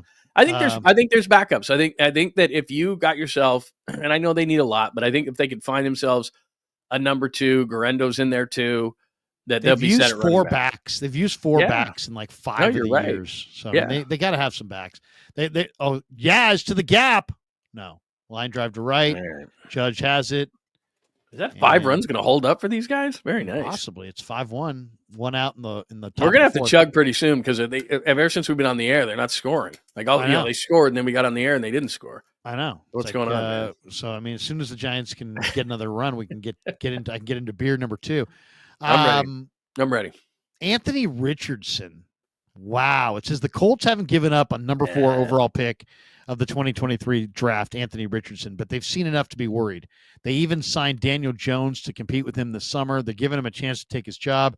Richardson hasn't done much in his first 2 NFL seasons, but he still has a cannon of an arm, athletic ability, loads of potential. Teams won't give up a lot for him, but some coach out there surely sees him and believes they can harness his abilities in the right environment. I'll tell you right now, if I could get this guy, I would. He's 6'4", he's 240, he's got 4.4 speed. Just run the ball and ask him to make very few throws. I think you can win with him if you have the right structure around this guy. Ravens, you've got to decide, like the Ravens did with Lamar Jackson when they first got him. You have to decide, this is our guy, and this is how we're going to build our offense. And that's just the way it goes. And Kyle Shanahan was never going to do that for Trey Lance. Not that Trey could be that. But when you have guys like this, Anthony Richardson can't go through the reads. He just can't. So if you want to have his multi-dimensions of running the ball and doing all the things he can do, then what you have to do is you have to put together a quick passing game, half field reads, simplistic things, but then he's going to do things with his legs. And I think that you have to design it. The Niners did it with Kaepernick. The Ravens do it with Lamar Jackson, even though Lamar's graduated beyond that. But at first they did that. Or it's not going to work. Like, he can't be your backup quarterback to Brock Purdy. You know what I mean? You can't do that. You have 2 separate offenses. It's got to be a team that's got conviction that they can turn him into something. But the problem becomes if the Colts don't do it when they took him 4th overall, is a team that's going to trade for him do it? Like, okay, we're totally like Pittsburgh. I could see the Steelers doing it. Like, the Steelers trade for this guy and they decide, okay, we're going to design our offense around it because, hell, what else do we got to lose? I don't know if Aaron Rodgers is going there or whatever, but the Steelers just seemingly cannot find a quarterback. So I would just say, okay, we're designing this offense around Anthony Richardson. And you got to see if it works. Because right now, at least from what I've seen, he's not going to just drop back, go through reads and make throws. He wasn't accurate at Florida. Like, he's one of the most, because of his physical skill set. Yeah. He's one of the most intriguing players. No doubt. I think in the entire league. But don't you have to do that? Don't you have to, like, build it? Because if you think that Anthony Richardson, and this is where people, I think, misread, especially at the NFL level, where it's like, look, a lot of it has to do where you land and how they're going to use you. And with Anthony Richardson, it's like they're trying to be like, okay, let's run a typical offense. Like, because they had Shane Steichen there, it's like, okay, let's run the Jalen Hurts offense. And Jalen Hurts doesn't get through his reads either a lot of times, but he does it well enough. And Richardson just hadn't shown that ability yet. There's two quarterbacks that are in the NFL right now that aren't really playing that really intrigue me. One of them is Anthony Richardson, just because of how big and how fast he is. We're talking about 6'4", 240 with 4.4 speed and a cannon. I can work with that. I can run the ball a lot. The other guy is Tanner McKee, the backup to Jalen Hurts in Philly. I love Tanner McKee. I liked him at Stanford. Wanted to see the Niners get him in the draft. He went to Philly. They obviously, you saw what they think of him because they got rid of Kenny Pickett, who was the number 2 quarterback last year. They gave McKee the number 2 job. Here we go. You mentioned you like Etienne in this draft. His brother, they're saying, is available here. Jacksonville is going to move Travis Etienne. Said the Chiefs may move cornerback Jalen Watson. A lot of these guys that he's mentioning here are up for deals. And so what happens is teams just don't want to pay them. I mean, it's not that they're not good players. It's just that teams have decided we're just not going to pay them. And that's That's where a lot of these guys are on this list. Is like, okay, I think they might trade him because he's got a year left on his deal, and they want to shoot him off to somebody else. So that's what I'm Ground seeing. ball to third base. Third baseman makes the play at first, out, and then Fitzgerald gets it thrown out, going from second to third. Out. You saw the guy look on the thing. The guy in the Giants dugout who was saying to Melvin just went out, and Melvin just gave the. Well, why was Fitzgerald waited? It was a slow roller to third. Fitzgerald should have. Then if you're going, you got as soon as he winds up, you got to go. There's a rule in baseball: you cannot make the third out of an inning at third base or home plate. Terrible. That's the kind of base running that will get you benched. Yeah, honestly, they'll seriously. Bob Melvin will just say, because what happened there was it was Adames who rolled out to third base. Giants up still 5-1 in the middle of the fourth. But that's the kind of thing is you have your number 3 hitter coming up. You're already in scoring position. You don't have to take that risk in getting over to third base. We have Jung-ho Lee up. He's been great so far. He gets a single. You're scoring. You don't have to risk going to third base. It's not a sacrifice fly. There's not no outs. It's not the pitcher is not on deck. Right. You know what I mean? It's not that. And there's 2 outs. So it's not like you're getting to third because you might get a sacrifice fly and score. There's 2 out. You're fast. You're going to score from second on a single, especially on weather like that. Jung-ho Lee, the number doesn't mean that much. It's not the number 3 hitter is coming up. Yeah. Like, what are you doing? Risk. Like G. Martinez says, W2F Fitzgerald. Like, that's the kind of stuff, seriously, that gets you benched, demoted. Honestly, that's like they can deal with a slow start. He might not be the guy. He might not be the guy. I mean, that's the kind of stuff where Bob Melvin is going to, not now, but after the game, call him in his office and go, give me what was going through your head there. Because you want smart baseball players, and you're thinking to yourself, okay, you're off to a slow start. I get it. We'd really love to have you in that position. You're really athletic. But what in the fuck are you doing? Like, what is going through your head? Because I can't have guys like that. We have the number 3 hitter coming up. We're trying to add on to our lead. We're in the 4th inning. We might only play 5 tonight.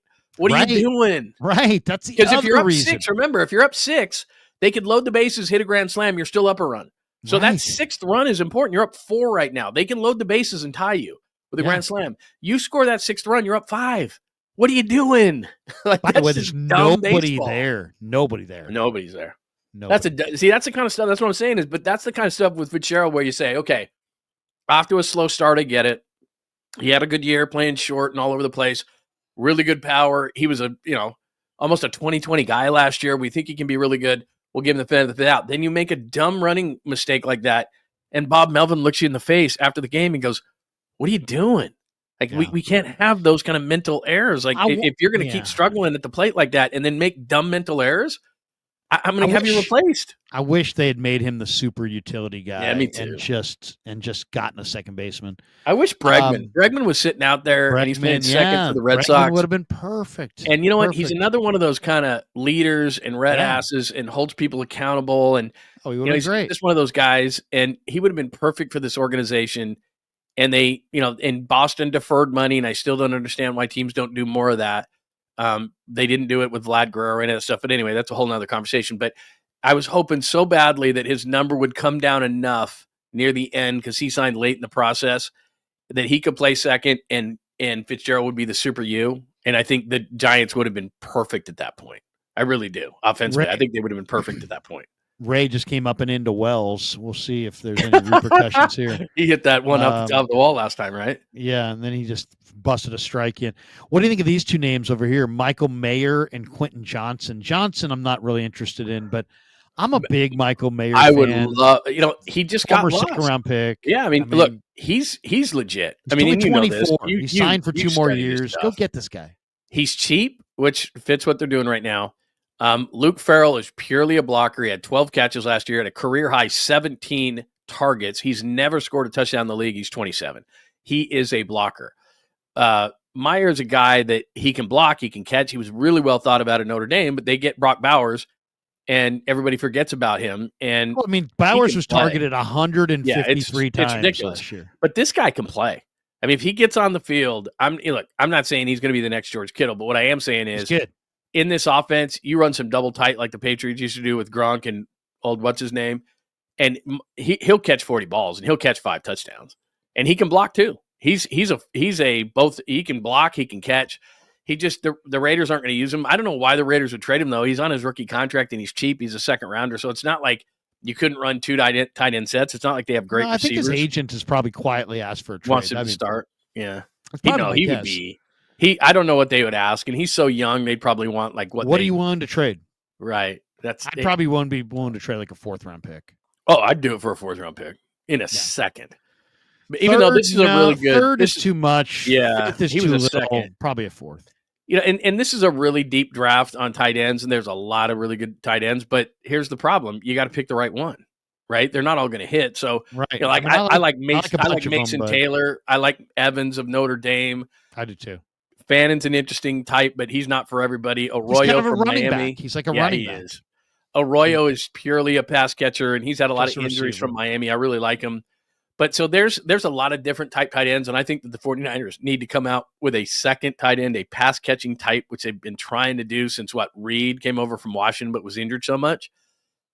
So there's one in there, but like you said, a 4th-round pick, that's what you're going to spend on a tight end probably anyway.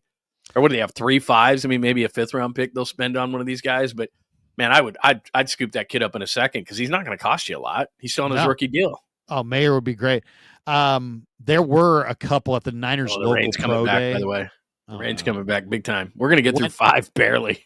Wednesday at the local pro day. Did you go down there? Yeah, I did. Oh, nice. And there were a couple guys that, Nick Nash was there from San Jose State. Yeah, I like him. Alec Ayamanor, the Stanford receiver, was hanging out on the sidelines. I really think he's a going big dude. Did you stand next to him? 6'2", 210. Big dude, he's man. Big, yeah, he's big. But couple tight ends. Jermaine Terry II from Oregon State, who went to Kennedy High School in Richmond. He looked really good. And then my buddy who I went to Sac State with, Dominic Mazzotti, his son played for San Jose State, finished up this year at UMass. And he's a good receiving tight end. And these guys were both at the local pro day. They're not going to be draftable players. They're more after the draft guys. But remember those two names, Jermaine Terry II and Dominic Mazzotti. But the guy, John, there was a guy at local pro day that caught my eye that I got to tell you about. His name, he's got a great name too. This guy's name is Giles Jackson. Isn't that a great name? You had me at Giles. Giles Jackson. It's a movie character. He's a slot wide receiver. He went to Freedom High School in Antioch. Okay. He was a 4-star high school recruit, really good player, goes to Michigan on a full ride, right?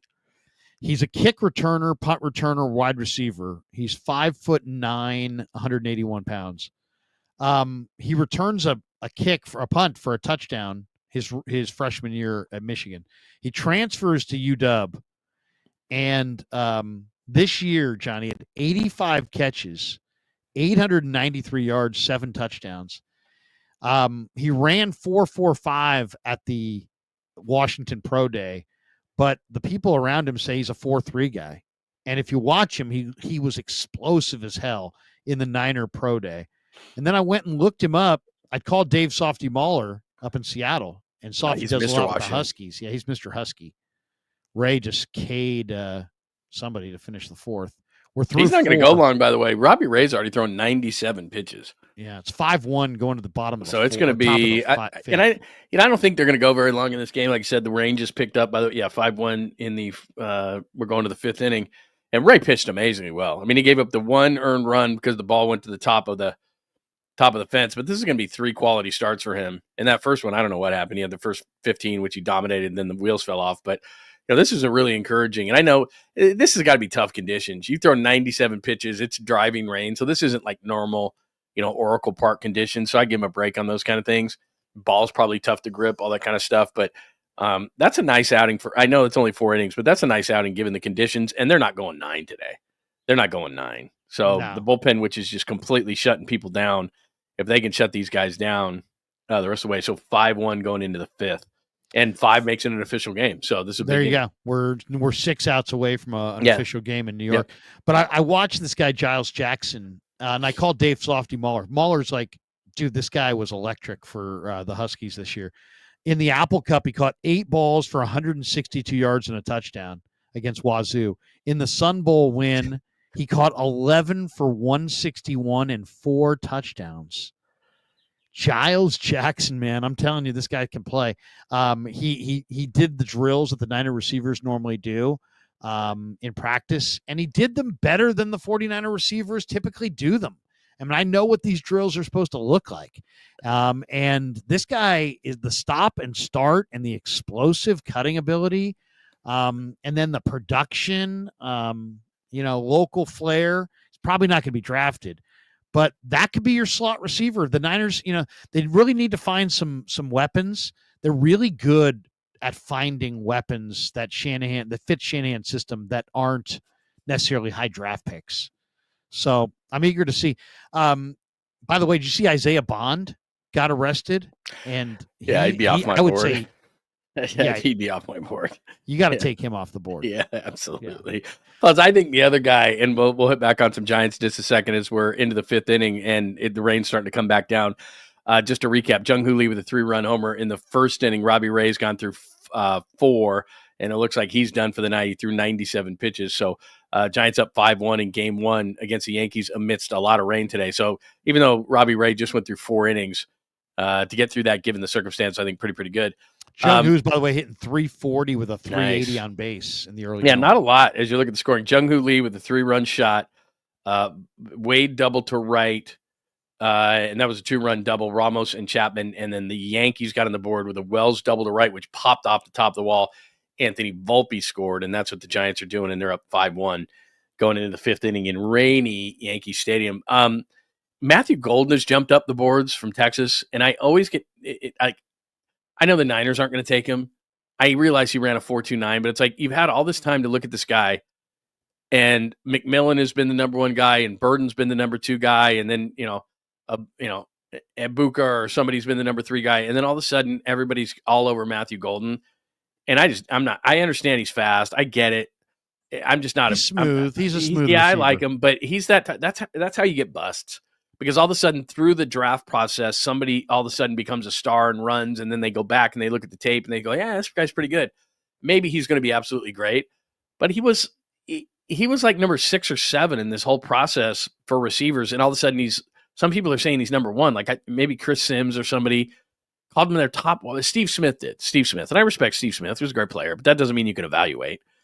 He called him the top receiver, and I'm just like, no. He's not better than McMillan. Like the McMillan kid, I realize he ran a 4.48. That kid can go up, get the ball. He's tough. He's proven it over 3 years. That kid can play. And all of a sudden, you get this guy at Texas, and I'm like, no, I'm not seeing it. I know he's a 4.29. I get it. All those kind of things. He's got decent size, but at the start of this process, he was like the 7th wide receiver, and now some people are saying he's the top guy. I wouldn't touch him. Not at that level. What do you think of the other? I mean, both of these kind of wide receiver and running back burners from Texas are getting the same kind of love here. What do you think of Jaden Blue? Because there's a lot of talk.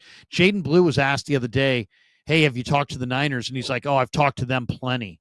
So you know how Bobby T kind of falls in love with guys. Jaden Blue's got a lot of speed as well. He's not 4.28, but I think he might be 4.38. Yeah, if you play at Texas, you're really fast. I like him a lot. If he can catch the ball and do some other things.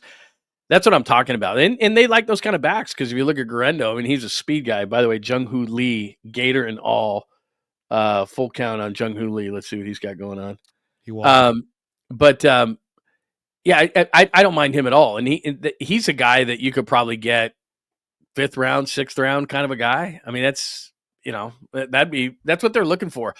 They've got so many damn needs on the offensive and defensive lines, Krug, that when I'm thinking about receivers and running backs, I'm thinking to myself, you got to try to find some guys late in the rounds. And please, if they take one in the 3rd round, you should walk out. You should walk out of the facility. Like they take a running back in the 3rd round, just leave. Just leave. Well, here's the thing. It depends who it is. I mean, I'm saying their there's history. There's a lot of good backs. I'm saying Trey Sermon and Ty Davis Price. I mean, it's like you can't take one in the 3rd round. You should be barred from it. You can take one in the 6th round. Or the 7th Some people round. think they can take Cam Scatterbo. My kid goes to ASU, and I love Scatterbo, and I watched every second of every game. I like him a whole lot. He's not a fullback. He doesn't block like a fullback. I know he's a Niners fan, but he's 5'10", 215. He can catch the ball. He's a better athlete than you think, but I don't know, man. I'm not sold. To me, it's too many other guys. Yeah, I'm not sold. I like him. Great story. To me, Quinshon Judkins. Yeah, you like the Ohio State guys.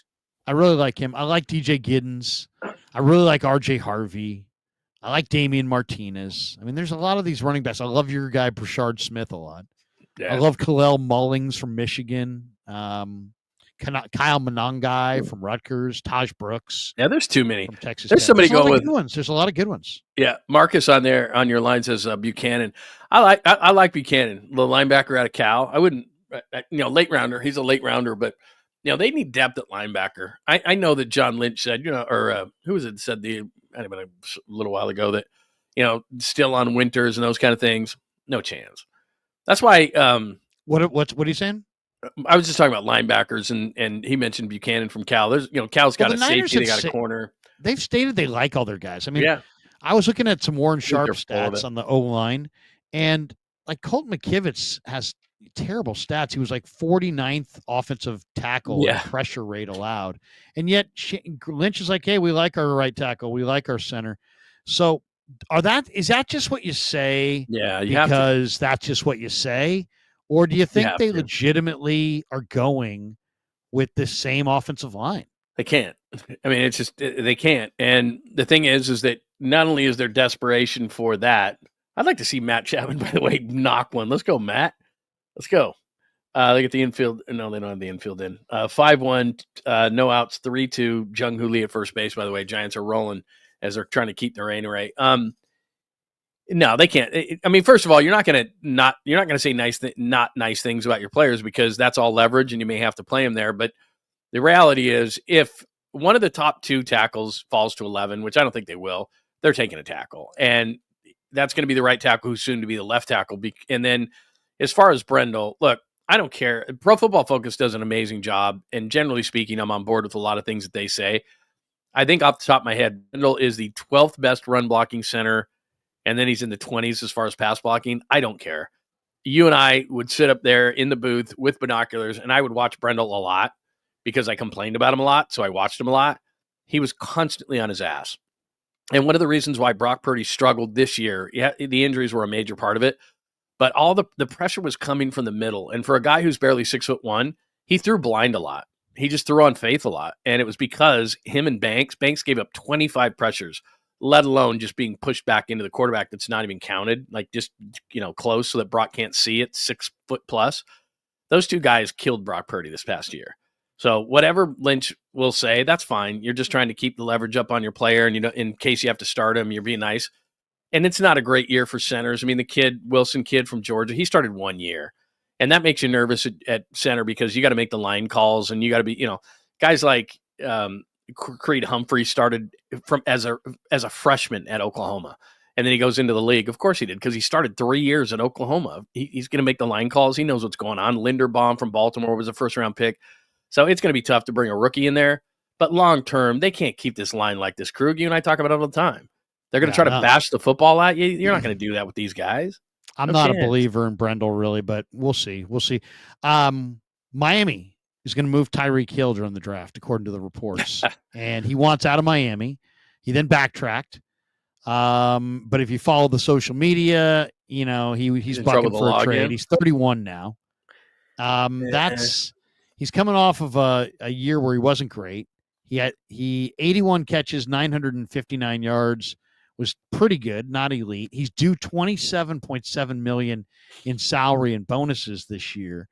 So they're saying any trade might have to include a renegotiated deal. But if he wants it bad enough, the Dolphins might make it happen. I'll say this. Right now, there's a lot of talk around the Niners that they're not going for it. They're not in it to win it. Well, if you could get this guy for something really, really cheap, and you could then restructure his contract, this is the type of receiver that you need. I mean, you need an explosive receiver. They don't have one. What do you think? I mean, I know right now you say, $27.7 million. Yeah, but what if he's willing to do a 2 or 3 year deal and you could spread that money around a little bit? Really quickly, 2 on, no out, and Ramos takes one just right down the pipe. Just a killer. So again, 2 on, 1 out, 5-1, bottom of 5, and the Yankees are making a pitching change. Yankees only have 2 hits on the night. Robbie Ray was great tonight, even though a lot of pitches in a short period of time. So 5 runs for the Giants, 5-1, pitching change, 1 out in the 5th, 2 on. Chapman's on first. Jung-ho Lee is on second. We'll keep you up to date on everything that's going on in the game as we continue with bottom of the pint. By the way, everybody cheers on a Friday. You asked me about Tyreek Hill. Sorry, I just want to reset everything. Tyreek Hill. The thing is that I don't know if the Niners would go for is his character is such in question, and he just had another issue. You can have as many babies with as many baby mamas as you want. I think he's had 5 kids last year with 5 different moms, which is like, dude, you're doing work. So maybe that doesn't matter whatsoever. He'd have to renegotiate some kind of a deal because remember, part of the reason why Debo is gone is because he was making so much money, and they're not going to just go reallocate that money at the receiver position. If you look at it, they're going to rely on Pearsall. They're going to rely on Jennings. Now, the fly in the ointment here, and why you're asking is, well, Brandon Ayuk's not going to be ready. But once Ayuk is ready, then how big of a cut will he'll take? How much child support's he paying? Like a boatload. I don't know how much of a cut he can take. I think there's teams that could fit him and would take the chance. I don't know if the Niners would. You know what I mean? Just in terms of the way he would fit in this locker room. You're there a lot. I mean, I don't know. They don't seem to want to take on. It's the money, and it's also just the character of the guy. I don't see it. Yeah, I kind of agree. It doesn't seem like it would be a fit. Yeah, nobody questions whether he can play. I mean, can you imagine if he was on the field? That's not even a question. It's the money and the character. So some of the other names that they're saying could be dealt: Cam Curl, Rams safety, Harrison Phillips, Vikings defensive tackle, former Stanford player, any defensive tackle. Kendrick Bourne, wide receiver, New England, Tyrann Mathieu, safety, New Orleans, Kayvon Thibodeau. That's kind of an interesting one. I've thought that there's a lot of talk the Giants may go edge rusher.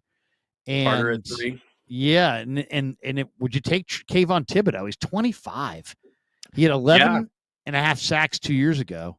He sucked last year, but the thing is that he's still on a rookie deal. He's a West Coast guy. He has kind of been, again, character-wise, maybe not the greatest, but he's still young enough to where you could, have guys in this kind of a locker room. There's enough leadership in this locker room. Of the list that you've shown me, that's there on Fox, that guy makes a ton of sense. He's not making a ton of money. He's got immense potential. I think he was like the 5th overall pick. He was a top 5 pick. He has shown it before. He doesn't consistently show it, and it's a situation where Chris Kocurek, because Thibodeau's a little bit arrogant. Chris Kocurek would knock that out of him, and the guy's got just boatloads of talent. I mean, just boatloads of talent. And so you get to look at the guy, and if you don't have to give up too much, because as it says in that piece there, Brian Burns is already there. You're sitting at number 3. If they don't go quarterback, which I still think they should, but if they don't love Shadur Sanders, and I don't, so let's say Ward goes first, and they're sitting there, and they don't love Shadur Sanders, and Abdul Carter is sitting there. Let's say the Browns pass on him, and Abdul Carter sitting there at 3, and you're the Giants. Why not take Abdul Carter and move Thibodeau? That makes sense. I mean, of everything you've shown there, that makes the most sense. And then the Niners, who they have no one up. I mean, they literally have no one. Drake Jackson, who I consider to be no one, is hurt. Would be the starter opposite Bosa right now. No way. Well, it'd probably be Sam Aquino. But yeah, I mean, I know what you're saying. The Niners are nobody. 3/4 of their starting defensive line is gone. Kayvon Thibodeau at 25 make a lot of very sense. Attractive. Yeah, and it'll be interesting to see if is there a player that the 49ers in your mind would trade up for, or do you think that they're in a pick where you're at 11 or trade back mode? Because I mean, I've seen some footage of Graham, and I know a lot of people are like, I love Graham. He's the highest rated guy. I know he had a really good, I should say, Wade just walked to load the bases for Wilmer Flores now. Let's go, Wilmer. Wilmer Flores up, bags loaded, 1 out. 5-1. Let's go. Put this thing away. Yeah, seriously, this might be a big moment in this game. Yeah, get your beer ready. Yeah, seriously. Wilmer Flores is the hottest hitter in the game right now. This guy's ripping. Absolutely ripping. I'm going to get a beer ready because I'm not going to predict like you did. That was an amazing prediction that you had last week. Right. But we're due for a full beer chug, and if he hits a granny, that's a full. If he hits a granny, that's a full. I got to run into the house and get my second beer. See, I got a fridge here. He's going to first, and he gets him at first, but a run does Man. score, so it's right. 6-1 Giants. Bags. And the rain has stopped, unfortunately, because I'd like to see pounding rain right now. Well, no, because if we get pounding rain, then the show's over. Because then I'm doing. Oh, that's right. I'm doing the. What would last you do? half hour Would you be doing like a post Giants or a Niners night? I'm responsible on KMBR between anything that stops here between 6 and 7. Oh, no kidding. So you got a half hour, and then after a half hour, see, they don't realize that you're chugging beers, but that's all right. That's no big deal. You're a professional. You can. Tolbert. Come on. Yeah. Anytime we're out at a ball game, you're in the bag. Yeah, I know that. Come on. Here we go. Ball to the backstop. Here comes another run. Scored. Nice. 6-1. Good guys. Chapman scores. 7-1 now. 7-1. Yeah, they got this. I shouldn't say that. I just jinxed this. Sorry. People are going to get pissed at me now. They got this. 7-1, baby. 7-1. No, this is a big. I want to get back to the draft with you in just a second. This is a big series because I look at tonight. Put them on. Robbie Ray had the pitching matchup advantage. Tomorrow they have the pitching matchup advantage. You got Logan Webb going in the series. Anytime you play the Yankees, and I know I'm sick of it as everybody else, because when I was doing the show with Papa, and we were talking about Aaron Judge not coming to the Giants, and Papa kept saying it's the power of the pinstripes. It's the power of the pinstripes. Like, dude, I grew up in the West Coast my whole life. F the Yankees. F the East Coast. The city stinks. Like, get out of here. Like, I don't want to. I don't care. And he didn't want to come here. That's fine. But for some reason, it's always a litmus test. And they're a good team, not a great team. But I think if we want to legitimize the Giants, these next two series, taking on the Yankees, taking on the Phillies, which is a more important series, at least in my mind, it's a big deal. They win these two series against a team like the Yankees and the Phillies going on to the East Coast. That's a big deal. And so to get off on this kind of a foot, you're up 7-1 now here. And Patrick Bailey, oh, man. Patrick Bailey, get out of here, man. Put another run on the board. What did Bailey do? Him. He just hit a double to right, down the right field line. So now it's 8-1. You know what? I think I might have 8-1 in the fifth. I'm live. Yeah, you're ground good. ball, second base. Here we go.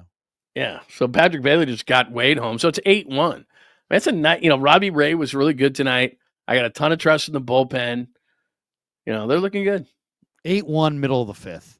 Yeah. A couple other names that I saw that are guys who maybe get traded this weekend or draft weekend. Breece Hall of the Jets. That's a big name. Dallas Goedert of the Eagles. I like Breece Hall. He's 24. Yeah. If Goddard didn't make so much damn money, that's the kind of guy. That's the Patriots' two tight ends. We have two really good tight ends. And can you imagine what Kyle Shanahan could do with that? I mean, that would be sweet. He's got George Pickens from the Steelers.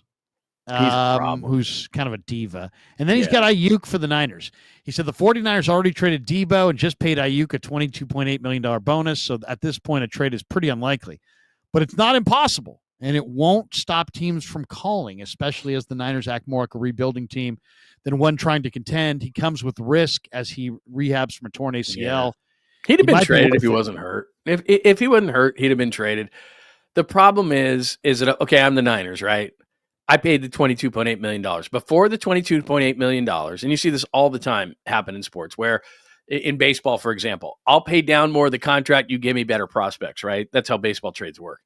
Well, in the NFL, I just paid the $22.8 million for Brandon Ayuk. So what are you going to give me? Because before, he kind of, to me, was a net negative. So in other words, you're not going to get very much in return because you would have had the other team before April 1st would have had to pay the $22.8 million plus the $25 million salary. So that's a lot to ask a team. And so they're thinking to themselves, maybe I'll give you a 5 or a 4 or whatever, conditional stuff. Okay, I paid that. Now I'm the Niners. I paid $22.8 million. I already paid that big chunk. So if I'm going to trade him to you, you've got to give me something in return. But the other team is saying, well, wait a minute, he's not going to be ready till mid-season. So it's just too complicated. And especially given this point, Krug, because now there's teams. If this was after the draft and let's say a guy gets hurt or something, maybe they'll trade him then. But the thing is, there's a bunch of cheap labor out there at the receiver position. And so they're going to look at Brandon Ayuk and going, okay, wait a minute. I'm going to pay a guy $25 million, don't know when he's going to come back. when I can just look into the draft and whether it's Jalen Royals of Utah State or by the way, I watched him. Right, he's great. Terrific. Or if it's, a couple of guys, there's 2 receivers out of TCU that are really good. There's there's a number, right? There's just a number of wide receivers. So at this point, what starts to happen is these teams start to fall in love with players, and they say to themselves, this is just purely timing. I don't want to deal with Brandon Ayuk and the unknown. I can go get a couple of rookies on cheap labor, and if we coach them up, because that's the ego of teams, if we coach them up, we think we're going to be pretty good. So we're fine. So the timing doesn't work. So I think that's honestly, I think that's a lazy take by the guy at Fox, because there's other guys on this team that I think could potentially move if the right team came along and said, what do you think of this guy? Okay, we could possibly, I'll give you a great example. If somebody like Jair Brown in the draft process, I think Jair Brown could be had. He's a young player. I don't think he's a great free safety. I think the Niners need to upgrade at that position. And I think that there's a team that could go, hey, he's still cheap. Let's go get Jair Brown or whatever. I mean, there's other guys on the team that I think they could look at as well. But I'm just simply saying that Brandon, once they paid the $22.8 million, I think the conversation was over. Yeah. Though, you got to look at it this way.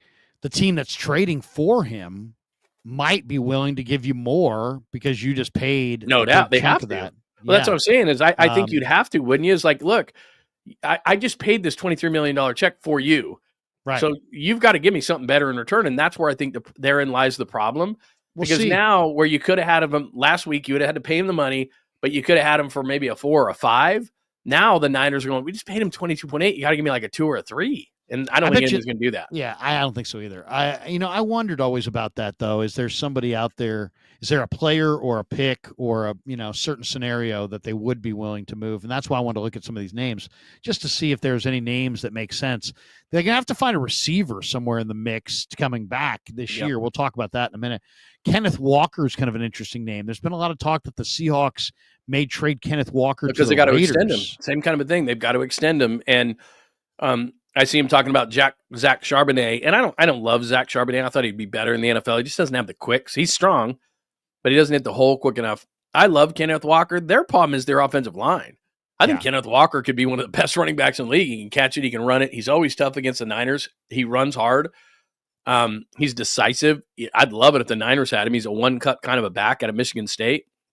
But the problem is that their offensive line has been so atrocious that he has to break 2 tackles before he gets to the line of scrimmage a lot of times. So, yeah, Seattle wants to trade. Like, if I'm the Raiders and I have pick 6, maybe I don't give up a 2. That's where Walker was drafted, I think, like 41st overall. He was a second-round pick.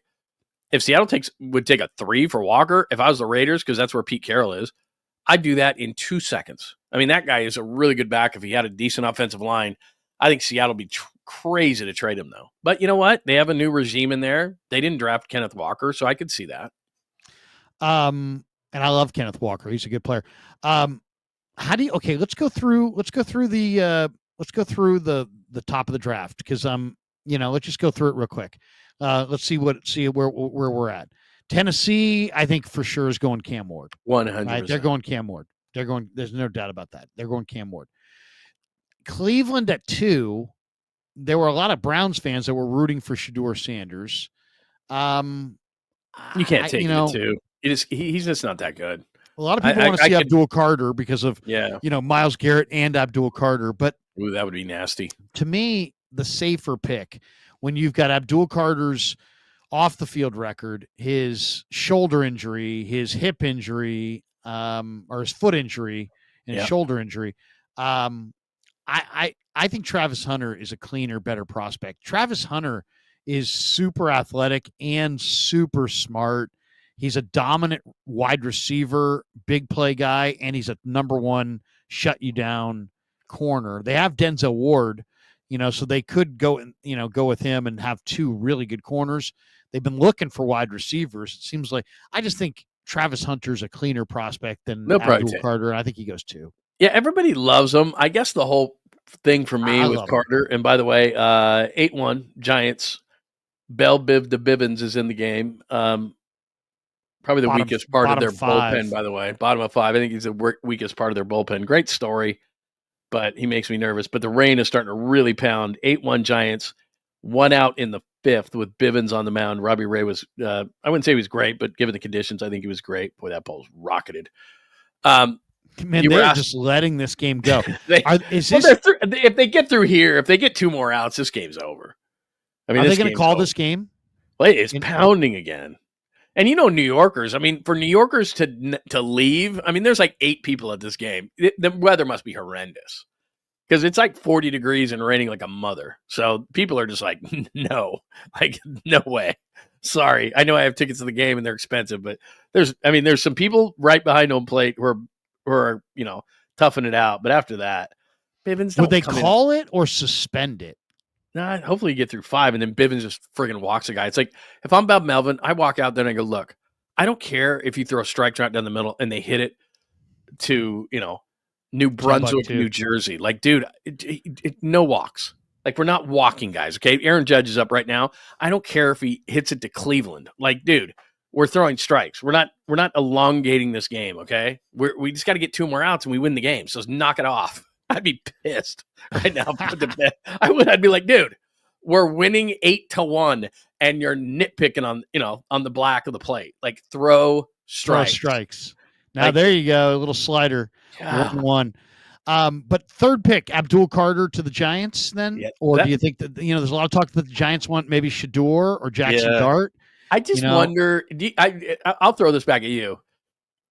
There's such a factor of the American Idol factor to a team like the Giants, and they've got to draw people, and it's New York City. I think Shador Sanders is the 20th ranked prospect in this draft. I don't like Shador. I'm not a huge fan, and I don't want to be in the Shador Sanders business as a person. But I just don't think New York's going to be able to resist. I think that I think that you hit it right on the head with 1 and 2. I think it's going to go Cam Ward. I think it's going to go Travis Hunter, although I get nervous about Hunter, the 2-way thing. I think he's going to play corner with some receiver. I think he's going to push to play all the time. He's like 182 pounds. Like, no guy has ever done that at that size. So I'm a little nervous about that. But then I just think New York is going to be too blown away. They need a quarterback so badly. Like, Russell Wilson's their quarterback. I mean, also Jameis Winston. Yeah, Jameis Wilson and Russell Wilson. I mean, seriously. Well, so if they go Abdul Carter, maybe they trade Kayvon Thibodeau. If they go, that makes sense. But so then let's just say they go Abdul Carter. New England at 4. Crazy. New England at 4. They take I whoever. think they're probably going to go Will Campbell because they're looking to support Drake May, and I think the Niners ought to look to support Brock Purdy as well. But I think the Pats are looking to support Drake May. And whoever they like, those two I think guys. Will Campbell, he's a left tackle. I mean, I know he's got a little shorter arms, but who cares? He was an awesome left tackle. Jung-ho Lee's got serious range, man. Yeah. I mean, seriously, that ball was like, right. You know what that was like? That was like Bad News Bears, Kelly Leak. And it's like, he just takes everything. Like, that was in short right. And Jung-ho Lee like Mike Yastrzemski's laughing. Mike Yastrzemski just gave him the glove and was laughing because it's like, dude, you just came from like left center field for that ball. And it was in short right. That was nice. Yeah. Seriously. God, it looks like Bivens is at an A's game back in Oakland. Like, there is not one person sitting behind him. Like, they show the right field angle or right side angle of Spencer Bivens pitching. They're at Yankee Stadium. There's not one person sitting in the stands on that angle. They're all behind the plate because they're like, oh, these seats are too good to give up.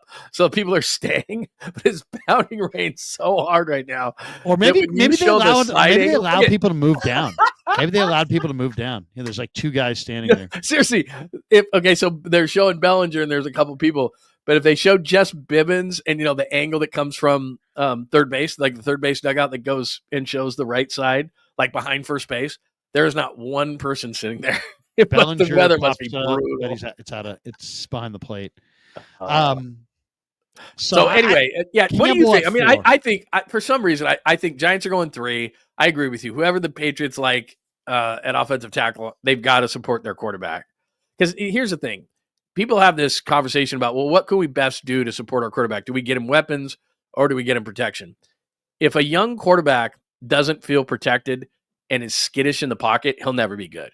So you have to have protection. Yeah. That's what she said. You have to have protection because if you don't, then your quarterback's no good anyway because he doesn't have time to get to guys. And then he has the Kaepernick thing. His eyes start going down. He doesn't go through his reads. He doesn't have confidence. It ruins everything. So you got to go offensive line even before you go weapons. I think. Yeah, no, I agree. I agree. And if there was a receiver there, maybe they go receiver, but there isn't. Yeah. So I think they're going to go. Yeah, there's no Malik Campbell. Neighbors or Marvin Harrison I've Jr., watched right? Campbell a lot. Campbell's good. I don't care about his short arms. I really don't. I don't think it's that big of a deal. I think he's a blue chip player. The guy's been a fantastic player in the SEC. So at 5, you got Jacksonville, and I think they'll probably go Mason Graham. This is James Gladstone, the new GM. He was with the Rams. So, this guy's probably going to go D-line. The Rams just went D-line. Bivens just struck out Bellinger. There we go. Okay, now that's a game. Now we got a game. So that's it. I mean, I'm not saying it's it, but No. now they can call it at any time and the game can be over. So I'm hoping I'm hoping we got 17 minutes until you would have to be on the air. So let's just make it go 17 minutes. At this point, don't you think I'm pretty good? I'm pretty safe. And I'm really interested. I'm interested in call you. I want to get going so I can.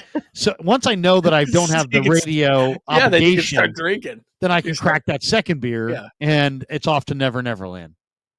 As Metallica said, yeah, you've got to do. Yeah, you're clear. You think I'm clear? I hate to tell you, but you're clear. Unless they came back like immediately, like right now, said up. Yeah, we're calling it. We're going to the booth and back to the studio. Oh, I mean, it would have to be it would have to be the fastest back to the studio in the history of back to the studio. We'll go back to your draft stuff in just a second, but you and I both are very familiar and versed in this. The worst day is rain delay theater. Yeah. Because what happens is, and you and I both did middays there at KBR. You don't do anything. You're sitting there paralyzed. You sit there literally, and mentally, I know that we're not digging ditches and it's, we're not surgeons or anything like that. But you have this mentality going into those shows where, like, for example, you used to start at the same time. So we'd start at like 10 o'clock. And if, let's say, the game was at 10:30, and then you get in there and they're like, oh, it's going to rain today. And you kind of put a show together, but you kind of didn't because you were going to be off and that's part of the whole thing. And so you do that half hour or whatever. And then you're not really into it because you didn't really research this stuff like maybe you should have for a regular show. And so now you're like, oh, crap. And then you're just kind of doing it off the cuff, which there's no problem with that. But you're just not mentally as into it. It's like, okay, I got a show today 10 to 2. It's all locked in. We got really have a theme. You don't, because what happens is you don't want to waste the theme. If you have a good theme, why waste it? So I don't want to pull out a bunch of topics. We're not going to call a bunch of guests. So what happens is your regular show has got all these topics and all these things you're going to talk about. There's 2 or 3 guests on the show.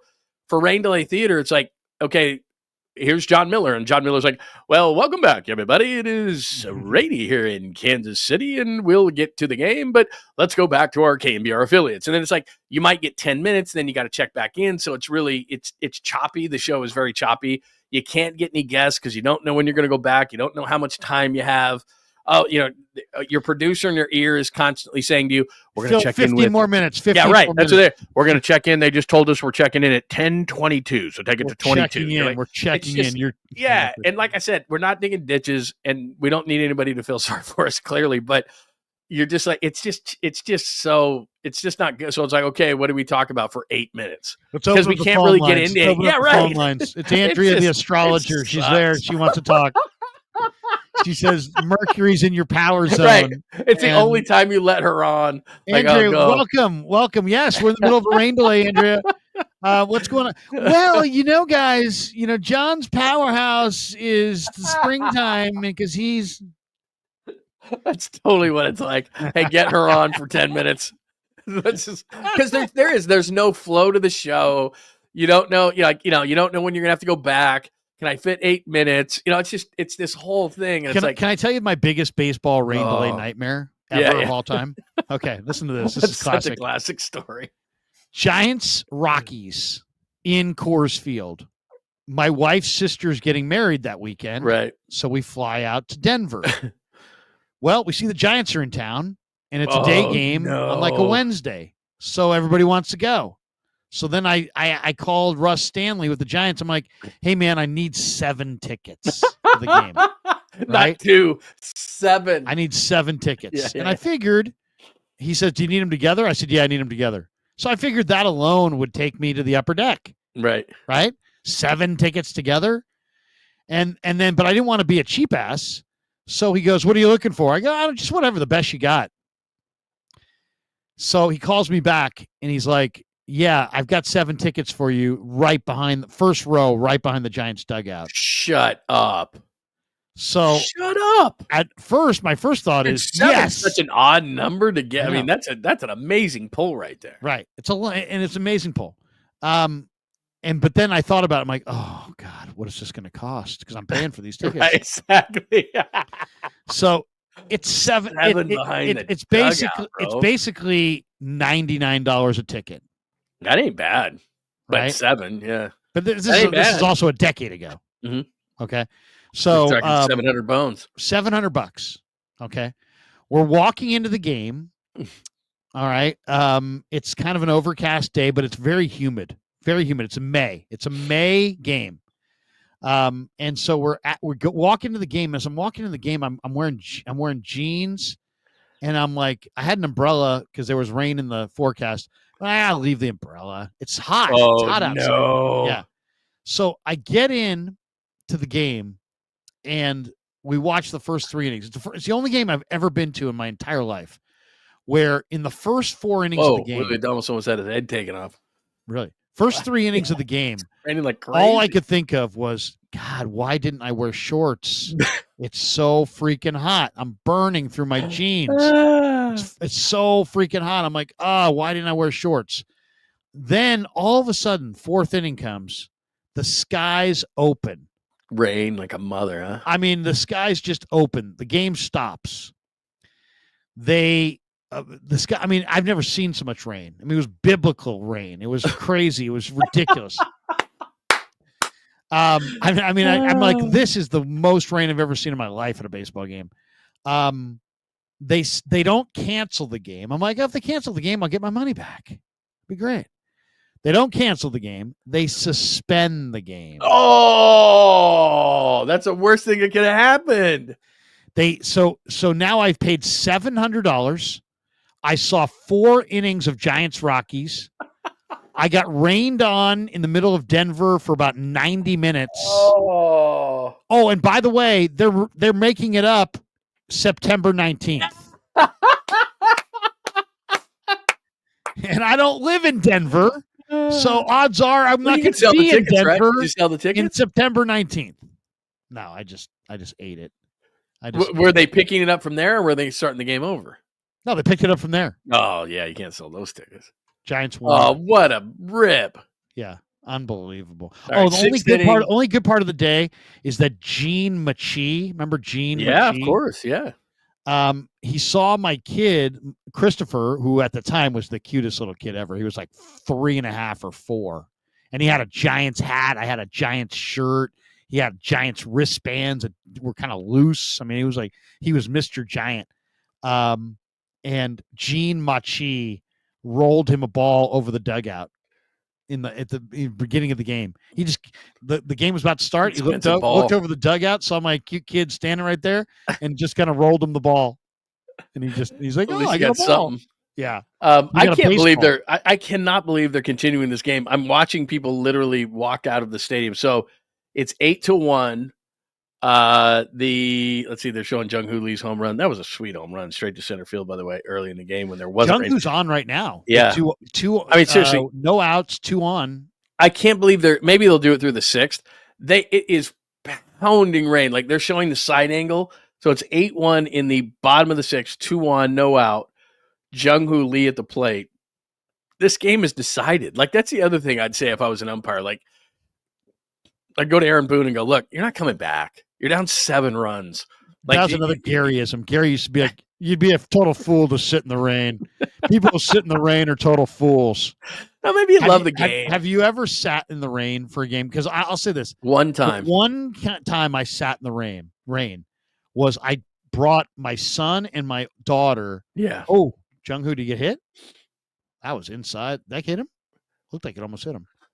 The only reason you do it. Cal Stanford, Davis Webb. Yeah. And it was in Berkeley. Oh, football's different. And it was football's different.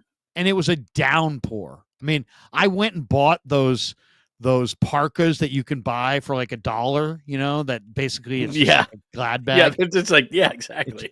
But I bought 3 of them. I'm like, oh, I'll take 3 Glad bags. Here we go. We sat there for 3 hours watching Davis. Okay, Webb. I think they're calling the game here. We're hearing. Are they calling it? I think Aaron Judge just kind of was like, okay, 6:52, you're fine. Let's see here. Hang on a second. Let's see what they do. Ooh. The only way you sit in the rain, by the way, is for your kids, because I did the same thing. I took George down to Dodger Stadium. I think they were playing the Padres or something. It was over a spring break. They hadn't had, this is the kind of luck I have. Yeah, they're going to call this thing. It's 8-1 in the 6th. Why not just the game's over? 8 more minutes. Yeah, they're talking right now. 7. I mean, if it was a 2-1 game, I would get it. It's friggin' 8-1. Oh no, they're not. They're just manicuring the mound. That's awesome. Insane. Give me 30 seconds. I'm going to get another beer. Hold on. Yeah, go ahead. But I'll tell the story. The only reason you sit in the rain is for kids, because I remember I was down. It was my son's spring break, and we're in LA. And I've told this story before, but what we did was we had a weekend where the Angels were playing. And by the way, Shohei Ohtani's first home run. We saw Shohei Ohtani's first home run in Anaheim. So we go there, and then that was during the day. And then there was a night game. I think it was a Lakers game. And then on Saturday, there was a Dodgers game and a Clippers game. So that's what we did for a spring break. We went down to Southern California. We have family down there. We stayed on the beach. And then we went on Friday to Angels. And then at night, we went to Lakers. And on Saturday, we did Dodgers. And then the night game was Clippers. But that Saturday game, and the Dodgers hadn't had a rain out since 98. They hadn't had a rain out since 1998. So my son's young. He's 21 now. He was probably, 12 or 13. And he just wanted to go to ballparks. He's not a Dodgers fan or anything. He just wanted to go to ballparks. And so what are they doing now? Anyway, so he just wanted to see a game, and it starts raining. I mean, I'm not kidding you. We walk into the stadium, everything's fine, and it starts pouring rain at Dodger Stadium like absolutely crazy. And so we sit there, and we're like, you got to be kidding me. Because like Krug said, we weren't going to be there after that. So people were talking about whether this Dodger game was going to get called. They hadn't had a game called since 1998. We're on spring break. And my kid starts bawling, and then all of a sudden the skies cleared up and the game was played. I was just telling this story. I took George down for a spring break one year, a number of years ago. He's really young, like 12, 13, whatever. And he's maybe older than that, because we saw Shohei Ohtani's first home run as an Angel. Then we went to a Lakers game that night. Then we went to a Dodgers game the Saturday, and we went to a Clippers game that night. And the Dodgers game was going to be rained out. And like you said, we weren't going to be there again. And he starts crying, and because they hadn't had a rain out at Dodger Stadium since like 98. It was like 20 years or more than that. And so all of a sudden they're like, okay, we're going to play the game. It was like 2 hours late. But like you said, we're in our seats kind of off and on. Like we'd sit there for a while, then the rain would pour and we'd go out underneath something, then we'd come back out. So they ended up being like 2 hours late. But so what are they doing now? So I guess they, like you said, they're putting more stuff. They manicured the mound. They put some sand on the mound, and they're letting the Giants hit. There must be some sort of a break, because they're just sitting there going, okay. But anyway, yeah, that's the only reason. But if it was me, the forecast is 10 o'clock. Yeah, that's what I mean. It's going to start pouring. But going to be massive rain. I'm with Gary in terms of, if weather's bad, no matter what I paid for a ticket, if weather's bad, I'm out of there. Like, I don't want to be miserable. Like, I've sat and I've had to cover games just like you have. Yeah, that's what I'm saying. It's like, I went to flag football one time. The only reason I did it was my kid. Like, I'm not going to do it if it's just me. A jacket, a scarf, a hat, I had glasses. I had the umbrella down. I mean, I was like, if Tolbert saw me, Tolbert's like, oh, he was so pissed at you. He doesn't He's like Mr. umbrellas. Anti-umbrella. Yeah. And I was like, he wouldn't have liked it, because I had the umbrella He'd down. Be so pissed at you. I had the jacket on. The whole deal. If Chapman hits one out, he just caved. Oh, he did. But now here comes our guy Ramos. But that's what I'm saying. If the bases are loaded, if they hit a grand slam here, can we just go home and use the 10-run Little League rule? It's like, it's raining. It's raining like crazy. But somebody's going to catch a cold. You need somebody's mom to run out there. He's going to catch a cold. Now they're playing. This is a big game. This is a big game to me, because you start out against the Yankees. Robbie Ray pitches well. The rest of the series, you have pitching advantages both times. You got Hicks going. You got Webb going. And then you got the Phillies. This is big. This is big. Speaking of big, I mispoured my beer, and I got a ridiculous foam top. Look at this. It's awful, dude. It'll go Seriously. down. It'll go down. It'll go down. I know, but I don't got that kind of time. Yeah. I'm impatient. Yeah. Look at this one. We got a new super chat. Dom Peralta. Neptune is in Dom. retrograde. That is awesome. We got this one. A guy's unhappy. Pine Needle. He said, "Bye, John. I turned in for a baseball watch party, but I guess Larry's chat is the one you guys look at, and it's all speculative draft talk. LOL." We're just talking about it. It's like, if you were, this is what we do. So we're sitting here watching a baseball game, and baseball has at the game. We would be talking about the draft. No, and look, I love baseball, and I love talking about baseball. And you and I got together and wanted to do this show every Friday night. And the thing is that the weather has kind of become a major factor in this thing. So we're watching the game and we're saying, okay, let's see what this thing is doing. Because like I said, you look at a side view, the pitcher from the side view going into the right field, or not right field, down the first base line stands. There's not one person there. And we're in New York. We're not in Oakland. We're not in, we're not going to be in Oakland, but it's, we're not in Detroit. We're not in places where they don't get fans to come out. You never see that at Yankee Stadium. So the weather, it's in the 30s and low 40s. Like, it's got to be atrocious for those people to leave. Like, it's got to be atrocious because those seats are big time. Those are big time seats. Oh, right. That's right. all. Yeah. Have you ever left a game early? So can I tell you? Can I give you the greatest left the game early story? I'm in college. It's Hideo Nomo's first start at Candlestick. We're going to Sac State. It's 200 miles away. So we all decided we're going to come down and buy tickets and go see Hideo Nomo's debut. It was a 5-hour game. Okay. Day game. It was 0-0 for 13 innings. 0-0. I couldn't leave that game. Okay. I don't think I can leave that game. We moved down behind the Dodgers dugout. We're now kind of we're heckling Lasorda. It's me and a couple of my college buddies. All right. Dodgers come up in the top of the 13th and score 3 runs. And you're like, oh. And the Giants in the bottom of the 13th, or might have been 16th actually, scored 4 and walked him off. Oh. And sports NBC Sports Bay Area, which back then was like whatever Sports Channel or whatever it was, had this ad that they ran all the rest of the year. Where were you? Giants baseball, where were you? Okay. Right. We had this buddy who was in my fraternity, this guy Joe Kane, right? And Joe was he was so worried that he wasn't that people he lost the group, and he got so drunk and high that he was so messed up that he didn't know where he was, and he was afraid everybody was going to leave him. So he walked out to the car, and he didn't see, since there were 7 runs scored in the game, but they were all in the 16th inning. Oh. He didn't see a single run. We get out to the car, and it's obvious. It's obvious he what happened, right? What did he do? Was he just sitting out by the car? There against the car? And so we walk up. We walk up, and he's like, and he doesn't have a radio. There's no smartphones, so he can't. So he's like, hey, and we're like, what? That was incredible. What that was? And he's like, I know. And then we're like, what happened?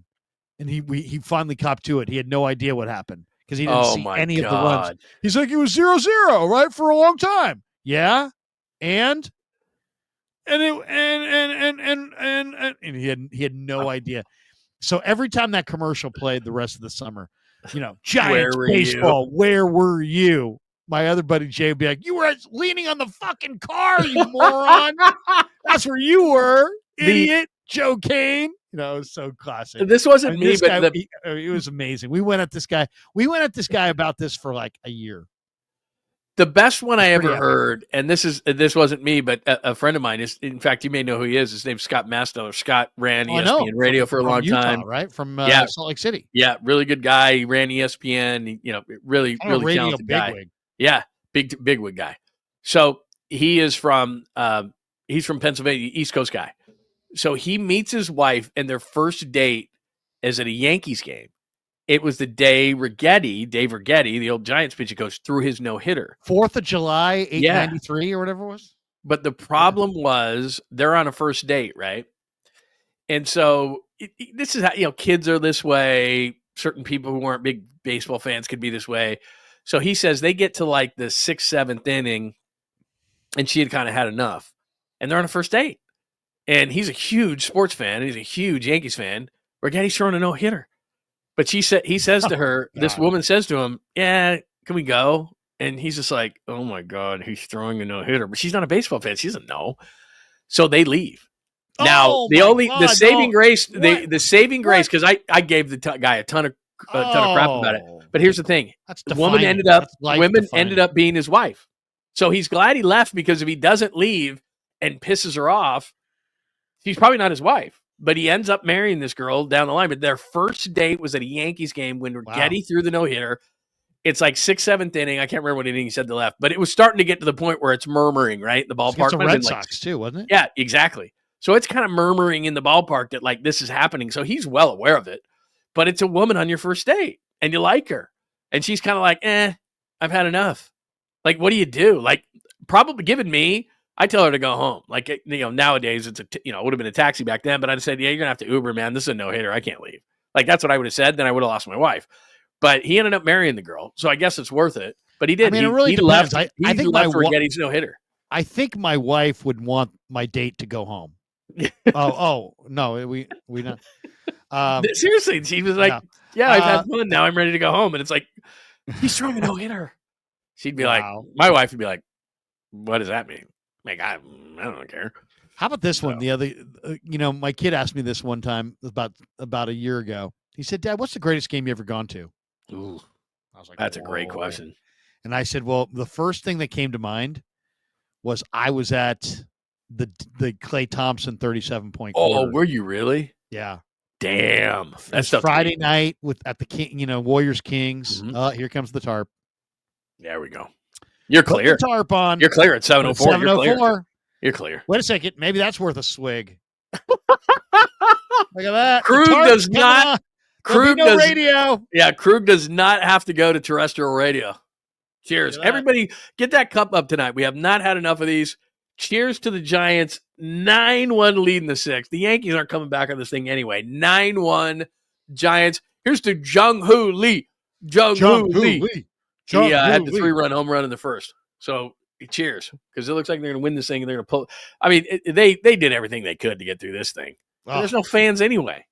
Like they're not going to keep this very long. Like we're through 5. Good night, everybody. It's 9-1. Yeah, it's 9-1. And there is literally go take a warm shower. Look at him and taking the tarp onto the field. There is no one at that game. Yeah, seriously, there is no. This is New York. By the way, it's hilarious. Have you ever seen West Coast tarp rollers? There's a bit. Yeah. The East Coast tarp roller and the Midwestern tarp roller because they're used to bad weather. They roll that tarp so many times that they got that thing down. Their tarp when it rains in like San Diego or San Francisco. Oh my God. It's like, where is the tarp? Yeah, it's like having snow or ice or something. It's like we don't know what we're doing. Why we have to don't get killed by the tarp. Do you remember when Vince Coleman got knocked out of the playoffs? That's amazing, isn't it? His leg got swallowed up by the automatic tarp at Busch Stadium. That was Bob Melvin's out there talking to those guys going, look, do we have to sit through this crap? Because I mean, it's 10 o'clock on the East Coast. They're playing day baseball the rest of the weekend. Like Bob Melvin's like, dude, it's 9-1. We've kicked their ass. It's 10 o'clock. We're not holding this thing for an hour. Like, come on. If you're Melvin, man, you want to get back to the hotel. Yeah, let's go. Because ridiculous. Get a steak dinner. It's over. What do you think these guys eat after the game? Oh, I would. God, they give you the stipend. What's a stipend? What's a stipend in baseball? A couple $100, a few $100 a day.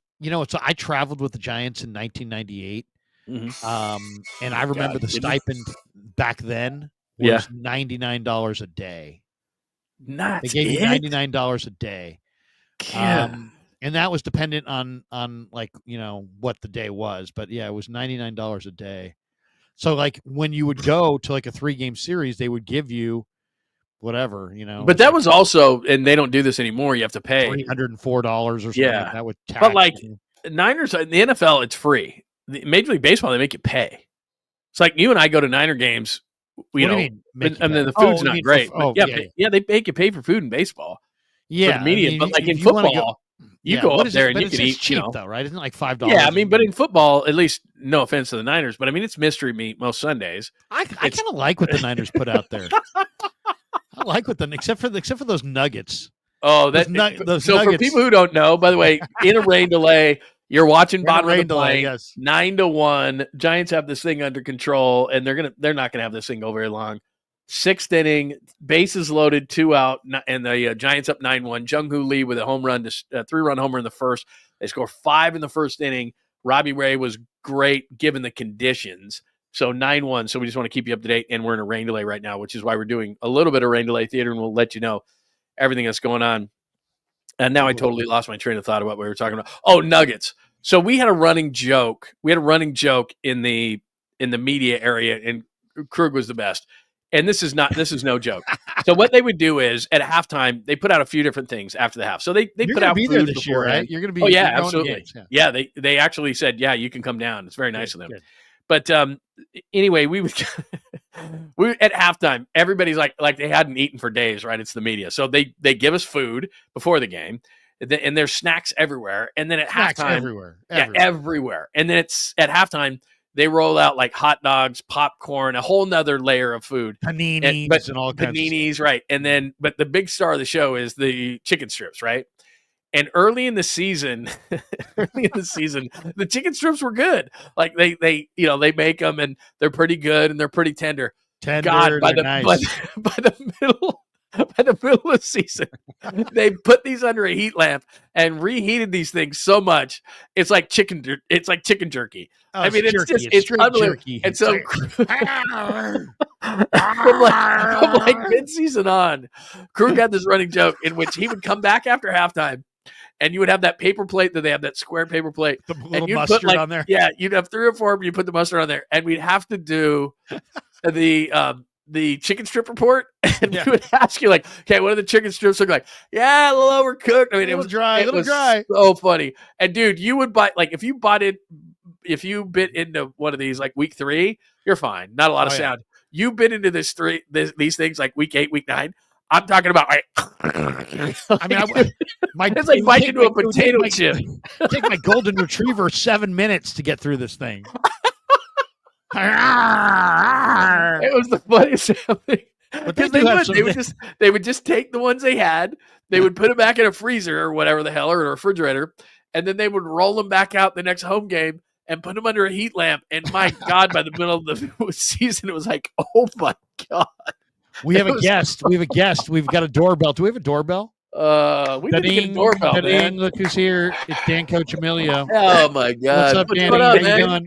Good. How you guys doing, man? We're just telling stories. We were telling stories about the greatest game we ever went to, and then we were talking about the food at Levi's and how chewy the nuggets were. Really good stuff. It's been a very informative live stream. We're talking about food. We're in a rain delay, right? We're in a rain delay, but it looks like they're going to call this thing. The Giants. What do you think, Gabe? Is the game over? This thing's over. I don't know if they end up playing it tomorrow from the 6th inning, or do they call it? Because the way it's going, it's 9-1. I mean, they might as well just bag it. The 6th won't count if they call it, but they tend to do a lot of these things where they just take over. They pick back up where they left off. Suspended. They're not going to play. They're not coming back tonight. I guarantee it. Nah, they can't do that because guys get hurt. Forecast says rain 100% from 10 a.m. Yeah, rain, and plus you're going to get guys hurt. Guys are going to stop. It's like 40, 38 degrees there. It's way too cold. I mean, nobody's there's there. no fans. They're not coming back tonight. My guess is there's no point. I was hoping they just, Giants would just make out in the 6th, Yankees come up, and then call it and just say it's over. But what do you think? What do you think of the game tonight? I mean, really nice home run by Jung-ho in that 3-hole. He drove in 3 runs. He's hitting 340. He's got a 404 on base. I mean, Adames. I mean, look at this Giant team. If they win tonight, they're 10-3. Right. And you've got Adames hitting 176. Chapman's hitting 200. Ramos is hitting 222. Wade's hitting 125.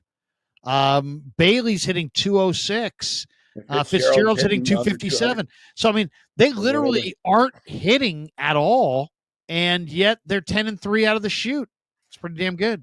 Yeah, very good. Very good. This, totally different mindset, different attitude. They're just playing fundamentally sound.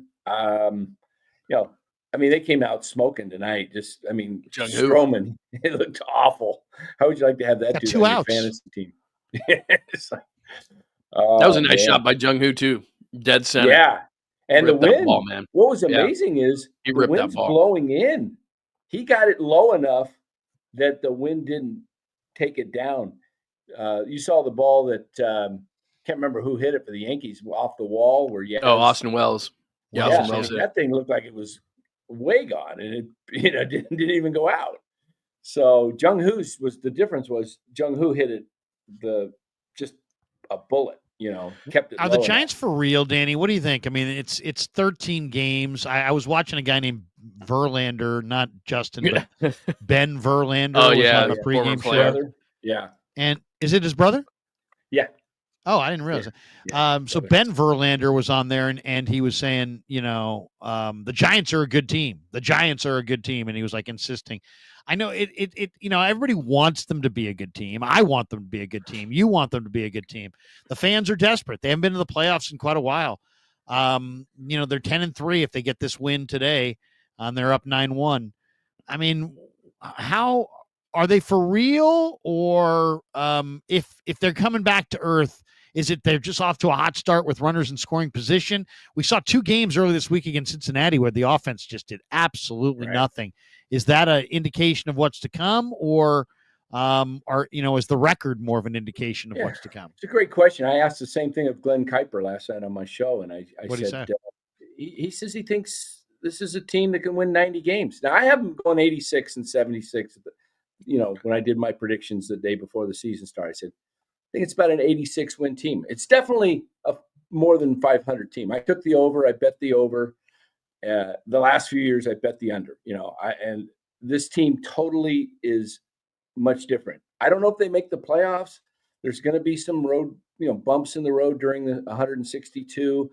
I do think the biggest struggle that I look at with this team is when they go into a real funk, and they did Monday and Tuesday night against Cincinnati. But when they do that for 4 or 5 days, and they're scoring 1-2 runs a game, and the pitching starts getting a little more tired, weather heats up, bats start heating up.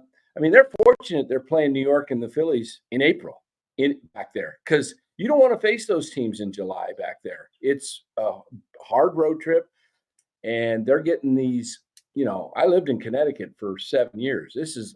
April's just sucks. It's just like, I had tickets to a Red Sox game one night against the A's, and it was like 2-hour drive. I was 2 hours between Boston and New York. I got these tickets, and I'm like, it's raining. Am I going to drive 2 hours, get to Boston, and they say, game's called, I'm going to turn around and go 2 hours back? So I stayed home.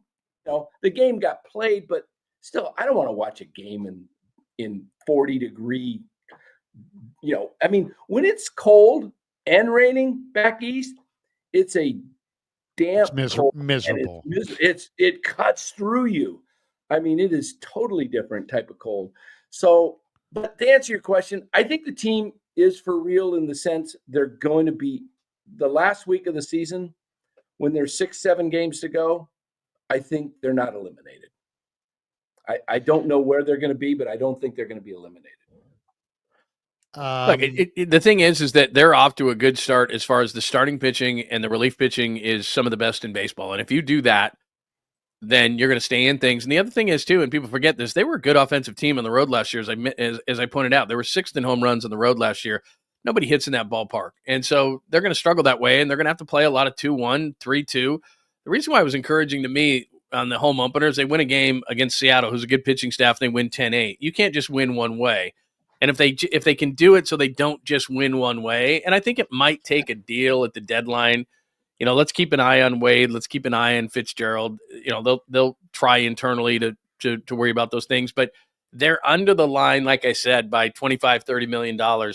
And Buster Posey, I'm sure, has a deal with these guys. He's like, look, I understand that the purse strings, you're going to keep them tight, But if I get this team in contention and we're close, we got to add a stick. So whether it's Fitzgerald who doesn't work out or it's Lamont Wade Jr., or whatever the case may be, if they add a stick at the end. And then here's the other thing, just to Dan's point, which is you're going to play the Dodgers, you're going to play the Diamondbacks, you're going to play the Padres, you're going to start playing some of these teams. You're in a hell of a tough division. So we got a long way to go on this whole thing. Injuries are a part of it. How deep are you? What does your minor league system look like? Anytime that the Giants have had any kind of success, and you can go back to 2021 and all the big names that they had, a major part of that season was everybody, it seemed like, that they pulled up from Sacramento or wherever came through. Yeah. And so that's the other thing too. What kind of depth do you have within your organization? Pitching wise, they've got some starters, Kyle Harrison and a Birdsong and those guys. So maybe they can do that. Hit from a hitting standpoint. Let's say Fitzgerald doesn't work out. Can Brett Wisely come up? Is there anybody down there, 2 or 3 bats? Like I saw a home run yesterday by Luciano, and then I checked his numbers. He's hitting 174. Now it's only 46 at bats, but he doesn't have position. He can't hit. That would be a guy where it's like, okay, Luciano's hitting and he's pushing kind of like Ramos was last year. So do you have that depth within your organization? Because injuries are going to happen over 162. It's not a question of if, it's when. So who can provide you depth and get you through some times so you can win games? I mean, I know the Dodgers have it. I know the Padres have it. So, that's what it comes down to. But look, they're off to a fun start. It's nice. I think Bob Melvin is, you and I talked about Krug before. He doesn't have the hand of Farhan. They're able to use their instincts and their gut to what is going on out there. They don't just look at a sheet every single time. So I think the players appreciate that. Jung-ho Lee looks good. It's a really nice start. And tonight they kicked the Yankees' ass, man. Tonight. Oh, it's the vibe's they rocked great them too. The Yeah, vibe is great. Yeah, it is good. That's yeah, a it great really point. is. And They believe I it. love what They believe I it. love what Melvin's doing. I looked at the team because being down here in Arizona, I always go to the first open public practice, and I sat and watched, and I've done it for the last 5, 6, 7 years. And this year, I said right away, different vibe. I could tell just watching the players. They were loose. They were having fun. There was a unity, camaraderie. And I said to him in the offseason, I said, Melvin's going to be different this year because he's going to be able to, like you said, John, be instinctual, do what he feels is best. The guy's, how long's he been managing? 20 years, whatever? I mean, a long time. At least, yeah. Long time. Yeah. By the way, Danny, the chat longer is than that, 30. He's been since 93, right? Or when did he start? That's a good question. Started in Seattle. The chat is weighing in, Danny. Neptune is in retrograde. I love that line, man. Just the chat wanted to let us know that Neptune. We also have a couple more here. We got this one from Tyler 92. My dad left the Niners New York Giants playoff game in 2002. Oh, gosh. That's the Jeff Garcia classic game. That's a Jeff Garcia game. You know who remember Sean Green, who used to play for the Dodgers? Yeah, of course. Oh, yeah. 49 homers on Roy. He did an interview with Roy Firestone where he What a admitted classic, bro. where he admitted to leaving the Kirk Gibson game early. In the World Series? 88, game 1 of the World Series in 88, Sean Green admitted Dude, that he left the World I don't even care if Series my team's getting beat 10-0. Like, I'm staying to the end of a World Series game. This is pretty funny, too. Jalen LeGrant says, remember, Larry, do your effing homework. I yelled that today in a stream at Damon. Sorry about that, Damon. Oh, wait. You've got to extend. So I'm doing a show this morning, right?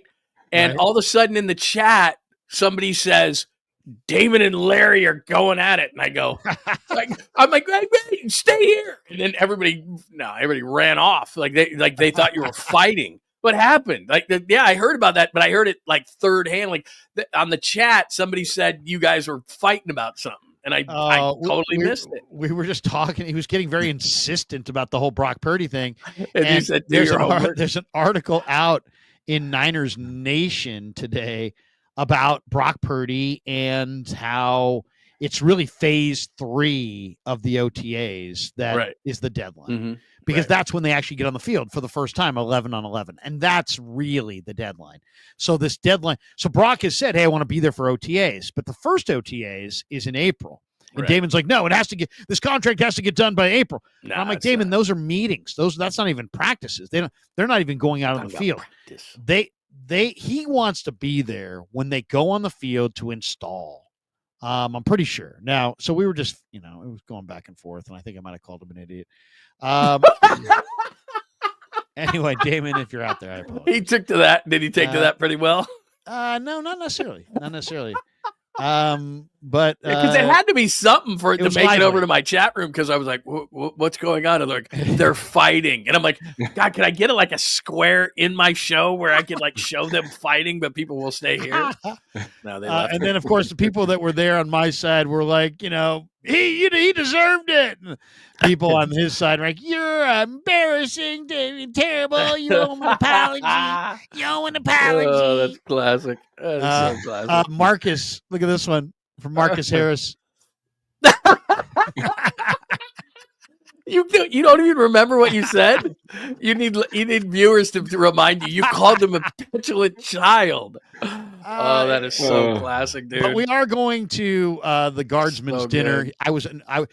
I'm still invited to the guardsman's dinner. We've done this for so long, all of us, and it's like, you get all worked up over it every once in a while. Nobody takes anything personally. Come on.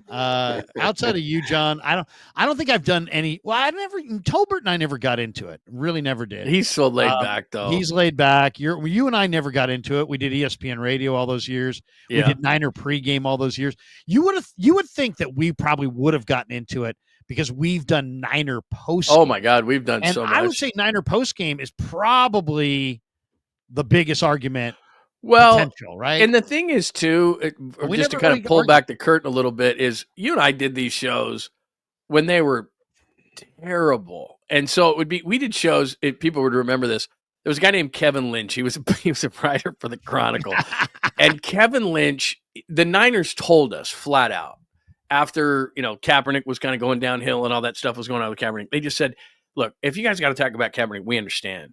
But if you don't have to talk about Kaepernick, please don't. Don't create stuff around it. We're like, we get it. So every damn show would be, you don't want to run from the topic. Right. That's fine. But please don't introduce it as a topic. Exactly. So every damn show, it's not like we avoided it, because you got to talk about the quarterback somewhat. But they were just like, just don't create it as a topic if it doesn't have to be talked about. We're like, we understand. Every damn show, Kevin Lynch would find a way to talk about Colin Kaepernick, and it got uncomfortable. Because you and I were just like, okay, let's let Kevin finish, and then we'll just take it, over to left field. Again, not to say that we wouldn't talk about it if it was relevant, but it wasn't a lot of times, and he constantly brought it up. That's the only time I can remember fighting in that studio, because most other days they were just so bad that it was just tough to conjure up the energy, because it was like with Tom Sula or with Chip Kelly. And, like you said, when they had the 100-yard rushers every single week against them, or whatever the case may be, it was just like, they're so bad. What are we fighting about? We're not fighting. They suck. It was Kevin Lynch bringing up Kaepernick, and it was like, I know we're going to get a text in 3, 2, 1. And it was like, could you guys not talk Kaepernick? Exactly. In cap letters. Pine Needle. Cap letters. Damon is correct. Brock wants to be there yesterday. So any of this other garbage is just blank, made up opinion. It's just not true. I mean, it's just not true. Brock Purdy wants to be there on the field when this team hits the field. I'm sure he'd love to have gotten the deal done months ago. But what we were talking about, Damon's been saying for the last 3 or 4 weeks, and I probably shouldn't have gone into this, but hey, I want it done now. I want it done now. And my whole point is, there's no. I mean, it'd be great if it was done now, but that's not the deadline. The deadline is Brock Purdy doesn't want Mac Jones to go out there on May the whatever, when they get to phase 3, when they're on the field for the first time as a team post-draft with the entire roster as the number 1 quarterback. I'm pretty sure, and I did talk to Brock's agent, so I'm extra sure that that's when Brock really wants to be there. He does not want to miss any of the install on the field deal in phase 3 of OTAs, and that's in May. So that's all we were arguing about. And then whatever, the rest of it's whatever. We got this one here. That was it. Once again, Jalen Grant, do your effing homework. All right. So that's where that came from. That's where I'm glad that he gave you a super on that, because because I heard about it secondhand, and then and I forgot about it. I forgot. Now, Danny, Has the game gone? Has the game been called? There's an update at 35. So we're 8 minutes away from an update, and they'll probably call it at that point. Dan popped over here because Danny's going to do a little post game on his channel. Oh, very and nice. You guys are all invited to go over and join Danny on his channel. Danny, tell people about where they can find your channel, NorCal Sports Network, and what time do you think you're going to start your? Yeah, we're gonna go on at 1 a.m. when the game gets called and officially.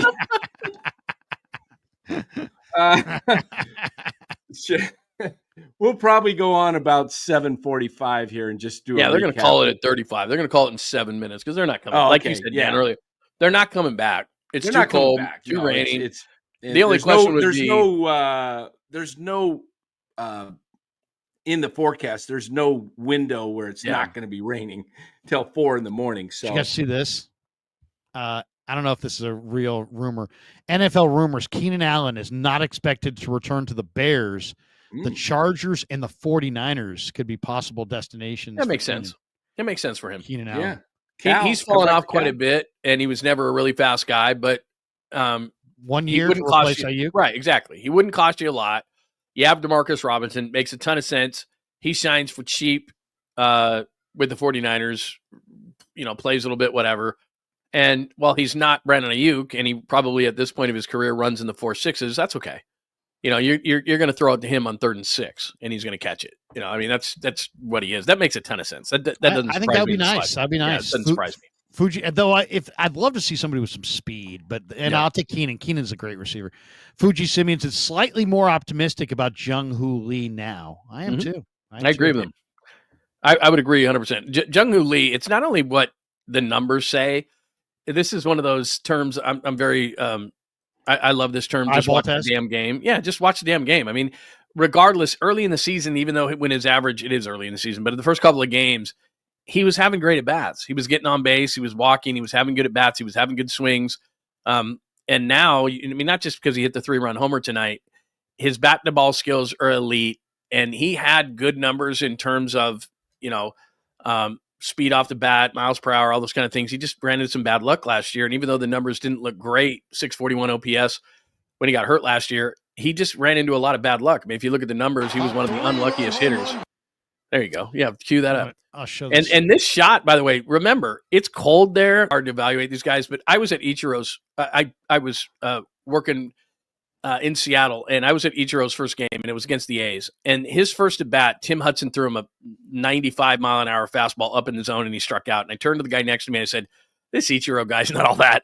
And then his next 3 at bats, he got hits, and it was just the way that he just adjusts so well. And so, yeah, it's a little bit funky, but to each their own, because I just remember the ball was up in the zone, and I thought Ichiro's not going to be able to reach that stuff at the major league level. And then the next 3 at bats, he's just a wizard. So, the bat to ball skills for Jung-ho Lee, it matters where you hit the ball. It doesn't always matter the velocity that you hit the ball and all those kind of things, but he was one of the unluckiest hitters last year in the league. And so if some of those balls drop in, which so far this year they have, he's going to be solid. And you said this before, Krug, I don't expect him to be 20-20. I don't expect him to hit 320, but if he hit 280 with 40 doubles and knocked in 80 runs, which I think he could do, and stole 15 bases, that would be worth what he's getting paid. And that's, at this point, that's what I expect, because he's off to a great start. Well, that's interesting. You saw how they missed him in center field. I mean, play the heck out of center field. Just between Matos and Ramos last year, that was an adventure. Yeah, I had him hitting 285 this year, 285 to 290 with about 10 homers and about 75 to 80 RBIs. I didn't know he was going to completely bat third, but I think that's a good spot for him. He looks comfortable. He looks a lot more comfortable. I think he'd be comfortable anywhere. The problem with the Giants is they're going to need one more bat eventually. If they stay in this thing, they need the bat that everybody but I don't even know if it's a problem anymore, Danny, because they seemingly have enough prospects that they probably could get a bat, right? And they definitely have enough room in money spending where they might be able to rescue here's what's happened though since the beginning of the year. Vladdy signed an extension. Right. And wasn't there one other guy that signed an extension? Who's the other big name that they were talking about going after that also signed an Tucker, extension? but he hasn't signed one. Tucker's the other one with the Cubs who may sign, but they'd have to come up with a boatload. But I think there was a lot of Vladdy, speculation, and now you kind of know that's not going to happen. But I think if there is a player that they want that has a big contract, that if somebody's looking to get out from underneath that contract, they're going to be a perfect team to take on that bat. Now, it's DH is a need, first is a need, second's a need. You're pretty set on the left side. You're set behind the plate. You probably get an outfielder maybe, but I mean it's hard to really say. But I mean they could really use one. I mean, you know what they could really use? They could use Eldridge to be ready right now. But he's not. He's not going to be ready right now. But if that's what they could available late August, where you can bring him up, like where he retains his rookie status still, and he's got some stuff going on for him. He's got a first, hitting double. Is there going to be a big bat? Is there going to be a big bat available in the middle of the year, trade wise? Well, I'll tell you who's available. Who? He's not having a great year. He had an off year last year, monster year in 23. But the White Sox are going to get rid of Luis Robert Jr. Guaranteed. They're not going to keep him past the trade deadline, because then they're going to have to, either elect his club option, and if he has a bad year, he's not going to be worth much. My guess is things heat up for him, and I think he probably ends up with the Phillies or something like that, Kansas City, team like that will be able to use him. But he's so talented. He's just with an awful team. The White Sox last year lost 121 games. Do you know they're on pace to lose 130 this year? Are they really? Yeah, they're 2-10 or something. How's like Andrew that. Vaughn doing? I wouldn't mind him. I don't know if he's doing much. I mean, they can't be doing much with that club, but they are. I'm just going to look up what their actual record is right now. They're 2-10. They're 2-10. They're playing 167 ball. Last year, they won at 250 clip. They're at 16.7%. Let's say they bump it up to 22%. They're still probably going to do worse than last year. And there's no protection. I mean, they signed Austin Slater. That should tell you how bad it is. Yeah, he's terrible. I mean, look, they need a first baseman. They potentially, with Fitzgerald, need a second baseman. Tucker's a guy that if the Cubs look really good, especially offensively. Yeah. So they're probably going to stay in it, especially in the Central. But if they were to fall out of it, and a guy like Kyle Tucker, and look, I like Mike Yastrzemski. He's off to a great start, but we know he's going to have a valley to his peaks. And they were looking at Kyle Tucker. Tucker's going to get to free agency, it sounds like. He made a comment the other day after Vlad signed, and a bunch of people ran to him and said, well, you're the next guy. What do you think? And he's like, we'll let the season play out. We'll see where it goes. But right now, I'm looking towards free agency. He's that close. Tucker would be a guy that, that would be monstrous. But him going into, if you got him in, at the deadline, you'd have to give up something, but not a ton. The thing about Eldridge that makes me nervous, I don't care what he did in spring training, when he hit a home run, then he struck out 8 straight times. It's lots of development. He's just got a lot of work to do, but especially defensively. And people forget. Oh, yeah. They've talked about his defense. He needs a lot of work defensively. So it's one thing if your stick works and your glove is just okay. Apparently, he needs a lot of work. So I really don't expect him to be that guy. But like I said, they're under the line, and it's fun to talk about all this stuff. But if they're in it, I think they will go out and be aggressive. That's where it helps being a big market team, is that they're under the line. Right. We bitch and moan that they are under the line, but then it's like, okay, I'm sure Buster has an agreement in place that says, okay, I'm not going to push you. You gave me Adames. I'm not going to push you real hard. But if we're in at the deadline, you got to give me that guy. And they were able to do that even under Farhan. They'll get a guy. They'll get aggressive on that guy. And it's clear what they need. And they got to upgrade it with Wade. Probably, even though Yaz is off to a great start, they probably could use, maybe a right field. They need a stick. And they're set at certain positions. Short, they're set. Third, they're set. Bailey, whatever, they're set. Ramos looks legit. Lee looks legit. I mean, it's obvious. Right field, first base, potentially if Fitzgerald doesn't get it done, second base. Those are the positions they would need to upgrade offensively. Yeah, I would love to see. Game has been called. Giants win 9-1. Game's been called. All right, Danny, you going to jump over on your channel? Yeah, I'm going to head on over there. We're going to start. By the way, here at before you 7:45. jet, look at this. I'm going to share the screen. This is Zach Veen, by the way. This was in spring training. Look at this. Could you imagine if every hitter in the big leagues did this? Look at this bat flip here. Watch this. This is in spring? This is spring training. Yeah, bat flipping in spring. Watch this. Bro. This is an unbelievable bat flip. Whoa. Do the thing when you're bat flipping in spring. That looks like an A's game, except for there's about a third. That's Salt River. That's my spot, man. That's your spot, Larry, hanging out. That's my spot, Salt River. I'm there. Wait a second. Krug's going over. He makes the catch. Right there. I just tripped over some. I'm telling you, man. You could go to Sacramento. There's about 3/4 less people on the lawn, but that's what you're experiencing. Could you imagine if baseball players always bat flipped like that? That's awesome. That would be epic. That's awesome. Anyway. Wow. All right, Danny, you're going to head over to NorCal Sports Network. We're going to wrap up here in probably 5 minutes, and we'll send the crew over. Send them on over. Great. Good to see you guys. And you too. Have a great weekend. There you go. The great Dan Cuccimelio. NorCal Sports Network. We got a couple more. We're going to have to chug one. We're going to have to chug one and because they won. Dom Peralta says we need Carlos and Flex funding to help the 49ers close Brock's deal out. Great to see you here. Great to see you here, Dan. There you go. Danny. Oh, Dan didn't get By the way, Dom did a great bottom of the Pint logo that we'll have next week. Oh, sweet. Yeah, he refined the logo, and it is outstanding. We will also have a wraparound that has the scoreboard on it. We're having a hard time. Yeah. We're having a hard time with it, but we'll get it going. Propa says excluding October. When's your guys' favorite month of sports calendar? What a great question. Excluding I like March. October. I like March. Yeah. Why? Because I love going to spring training. Yeah, I love that's a good call. spring weather, and I love the draft. So if you love the draft, and then baseball, everybody's a contender with lots of hope in March. Baseball can be kind of cruel, and sometimes you're out of it by August. Yeah, earlier. But yeah, March, I like it because you're starting to get NBA teams start to look for, rally for home. You got the NCAA tournament, which this year was a little disappointing, but I like it generally. Spring training, I love, and the draft talk, I love. And so I would say March. I wasn't as much in the tournament this year. I don't know what it was. I have one bracket that I join every year that I've joined with guys from college from 20 years ago, and it's a pricey one. So when you win it, and there's just one winner, nobody's playing for second place, and you win a lot of money if you win first place.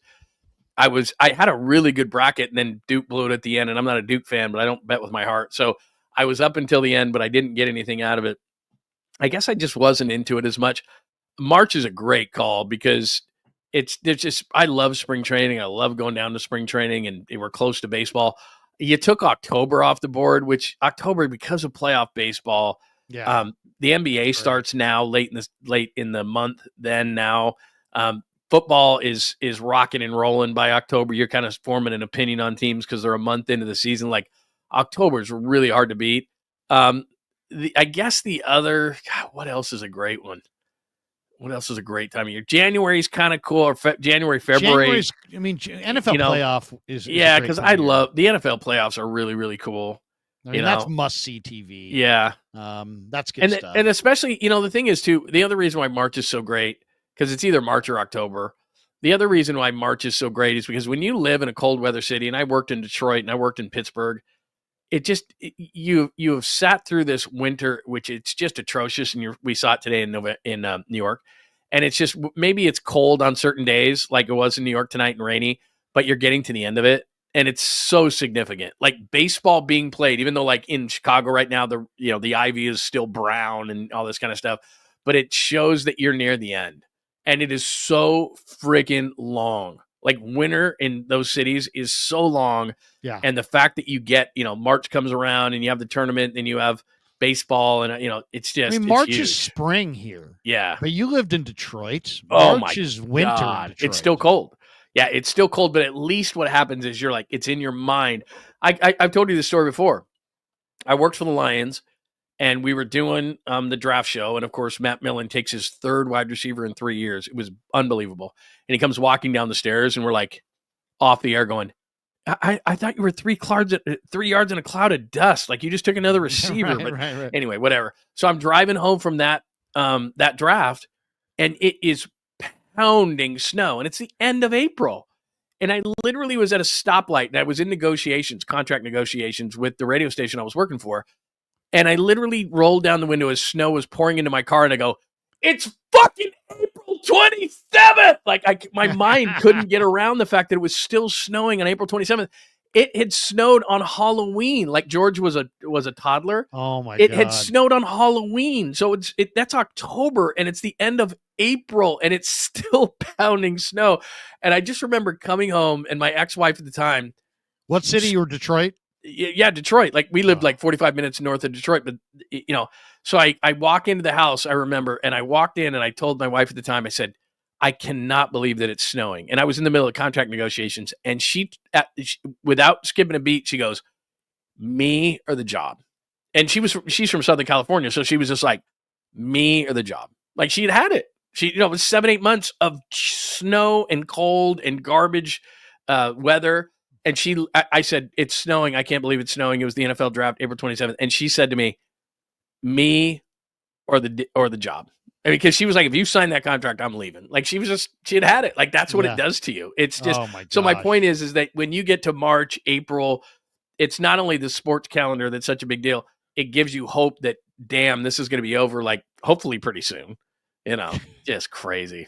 I mean, crazy. It's I went to St. Louis for the Final Four.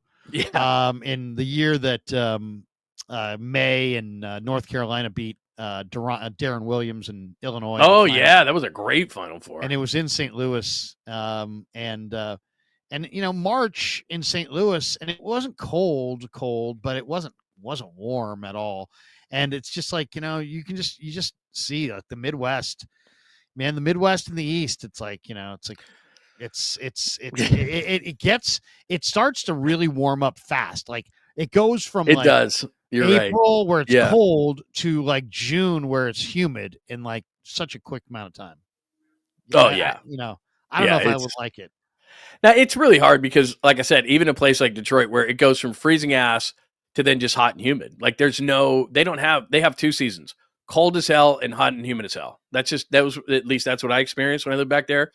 So some people may say like California, they don't have the seasons. I don't care. You can take winter. Like I don't need it. Like, and if I want to go see the snow, that's what's so great. And that's why it's so expensive here. I'll go to Tahoe.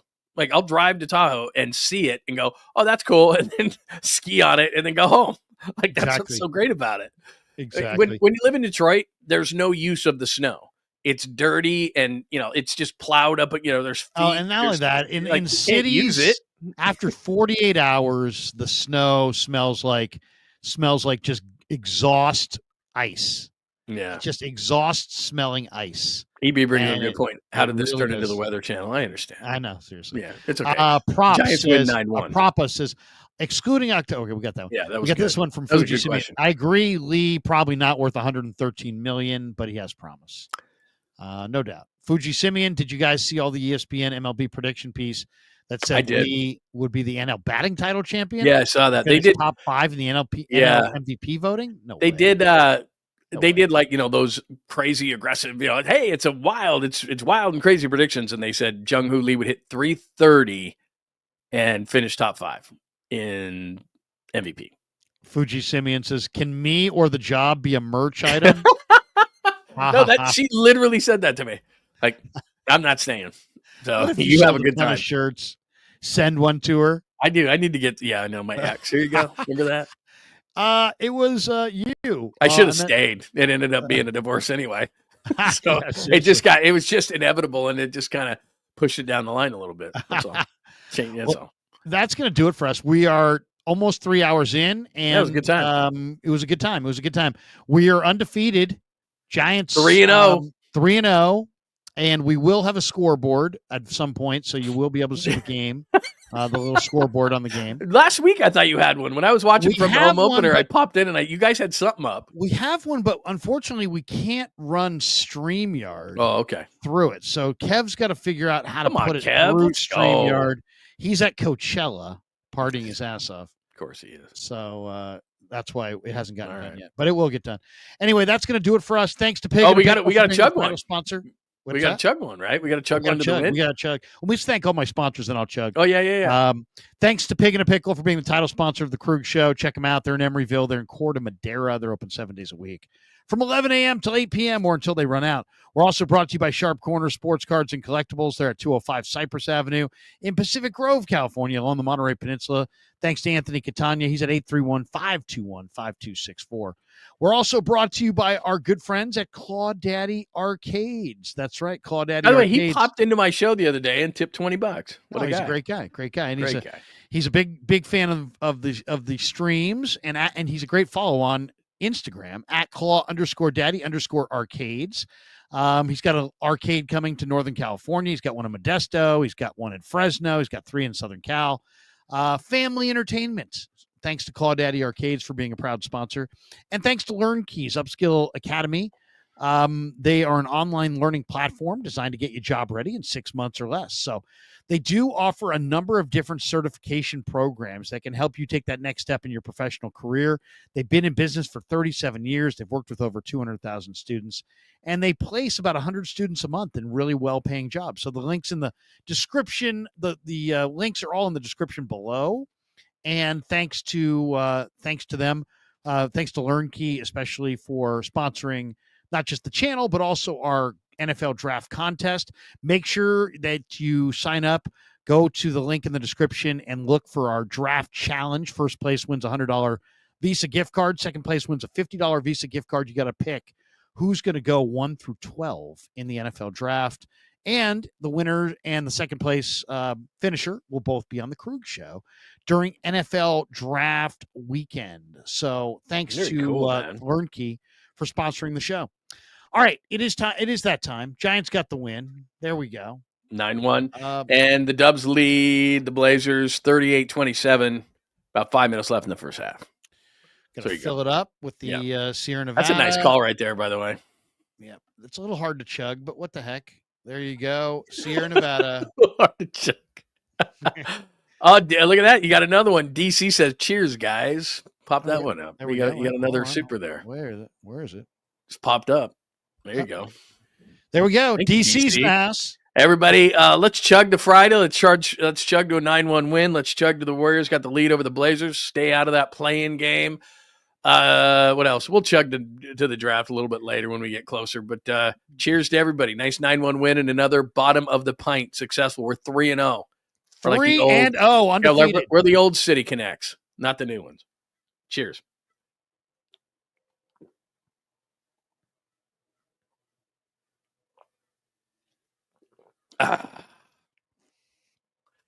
Tasty beverage. That was a tasty beverage. Very nice. Good stuff. Yeah. Thanks, everybody. Very Have a great night. Johnny, good to see you. We'll do it next Friday. Thanks to all of you. Tell a friend. Give a like and subscribe before you get out of here. Peace. Yeah, never met a man I've been scared of. Careful, you gon' get